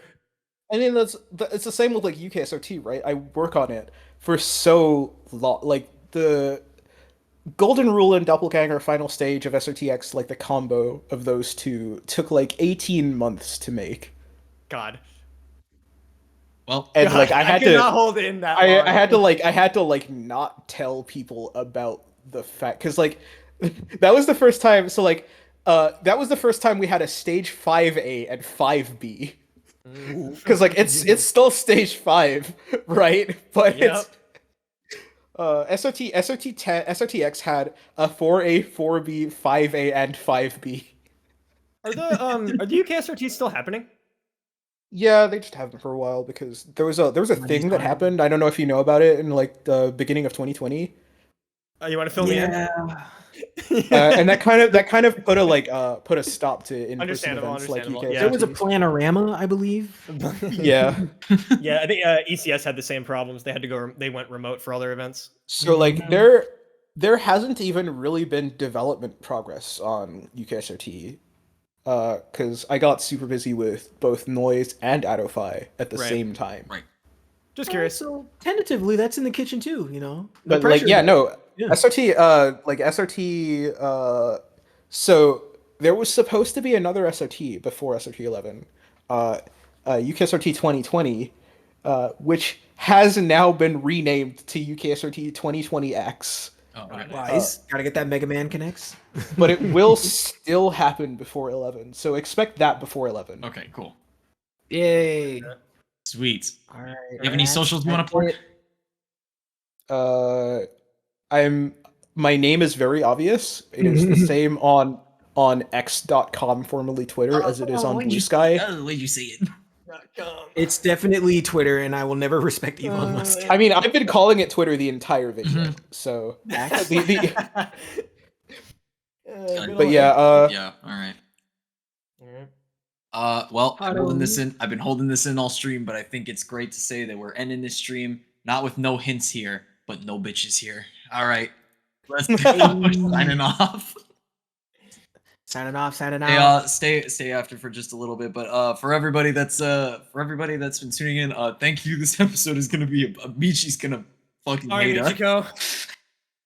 I'm sure you can cut it down a little bit. Sure, but we got stuff to edit from pre-roll into. It'll be an event. Pre-roll for Patreon. We'll tag team this one maybe. Yep. All right, everybody. Well, TaroNuke has officially graced us with their presence. Let us know if you guys have any guests that you want us to have on the next podcast. We should have some regular discussion podcasts coming up. And Taro, it is. You got to get Memo Demo one. I think that would be cool. But wait. I'm gonna reveal this. Formal request. No, I'm gonna reveal this on stream. There was actually a fucking idea. I literally posted this in the server to Jack and Aristocrates, and they went like, "What?" And they went like, "What the fuck is this idea?" The idea I had was literally to have Memo Demo on here.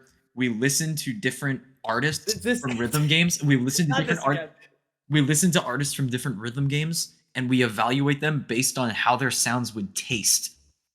You just are like, where's the what the fuck part? There it is. Like, I think Memo Demo would like to be on it. I don't want to put words in his mouth. Like, I became friends with him very recently. Same here. But it feels like he feels like a person that I have known my whole life. Oh, like, that's awesome. Same here. Like Memo My Demo. girlfriend loves the jackets. We always love to see black girls shining. I love a lot of Memo Demo jackets. I'm like showing my girlfriend, look. He apparently said he told me that apparently like my content was what inspired him to get into making music. Aww. Which is fucked up. Like I commented on one of his YouTube videos. Like, cause I was working on something and I had like a playlist of music and like the YouTube algorithm was just like taking me wherever it wanted, and it took me to one of Memo Demo's songs, and I commented like, this might be like the greatest piece of music that I've ever heard, and he was like, yo, I could say the same for you. Your content's been really inspiring for me, and I was like, what? There are You're no underestimating yourself. Really, you got a lot of impact. There are no fans of TaroNuke, only victims. That's what you call your Twitch audience now. All right, let's wrap before Michiko kills us all. Yeah. All right. All right. Well, Bye. if you all see y'all on the next episode. Thanks everybody. Bye. Love y'all. Peace. Bye. Bye. Bye. Trans rights.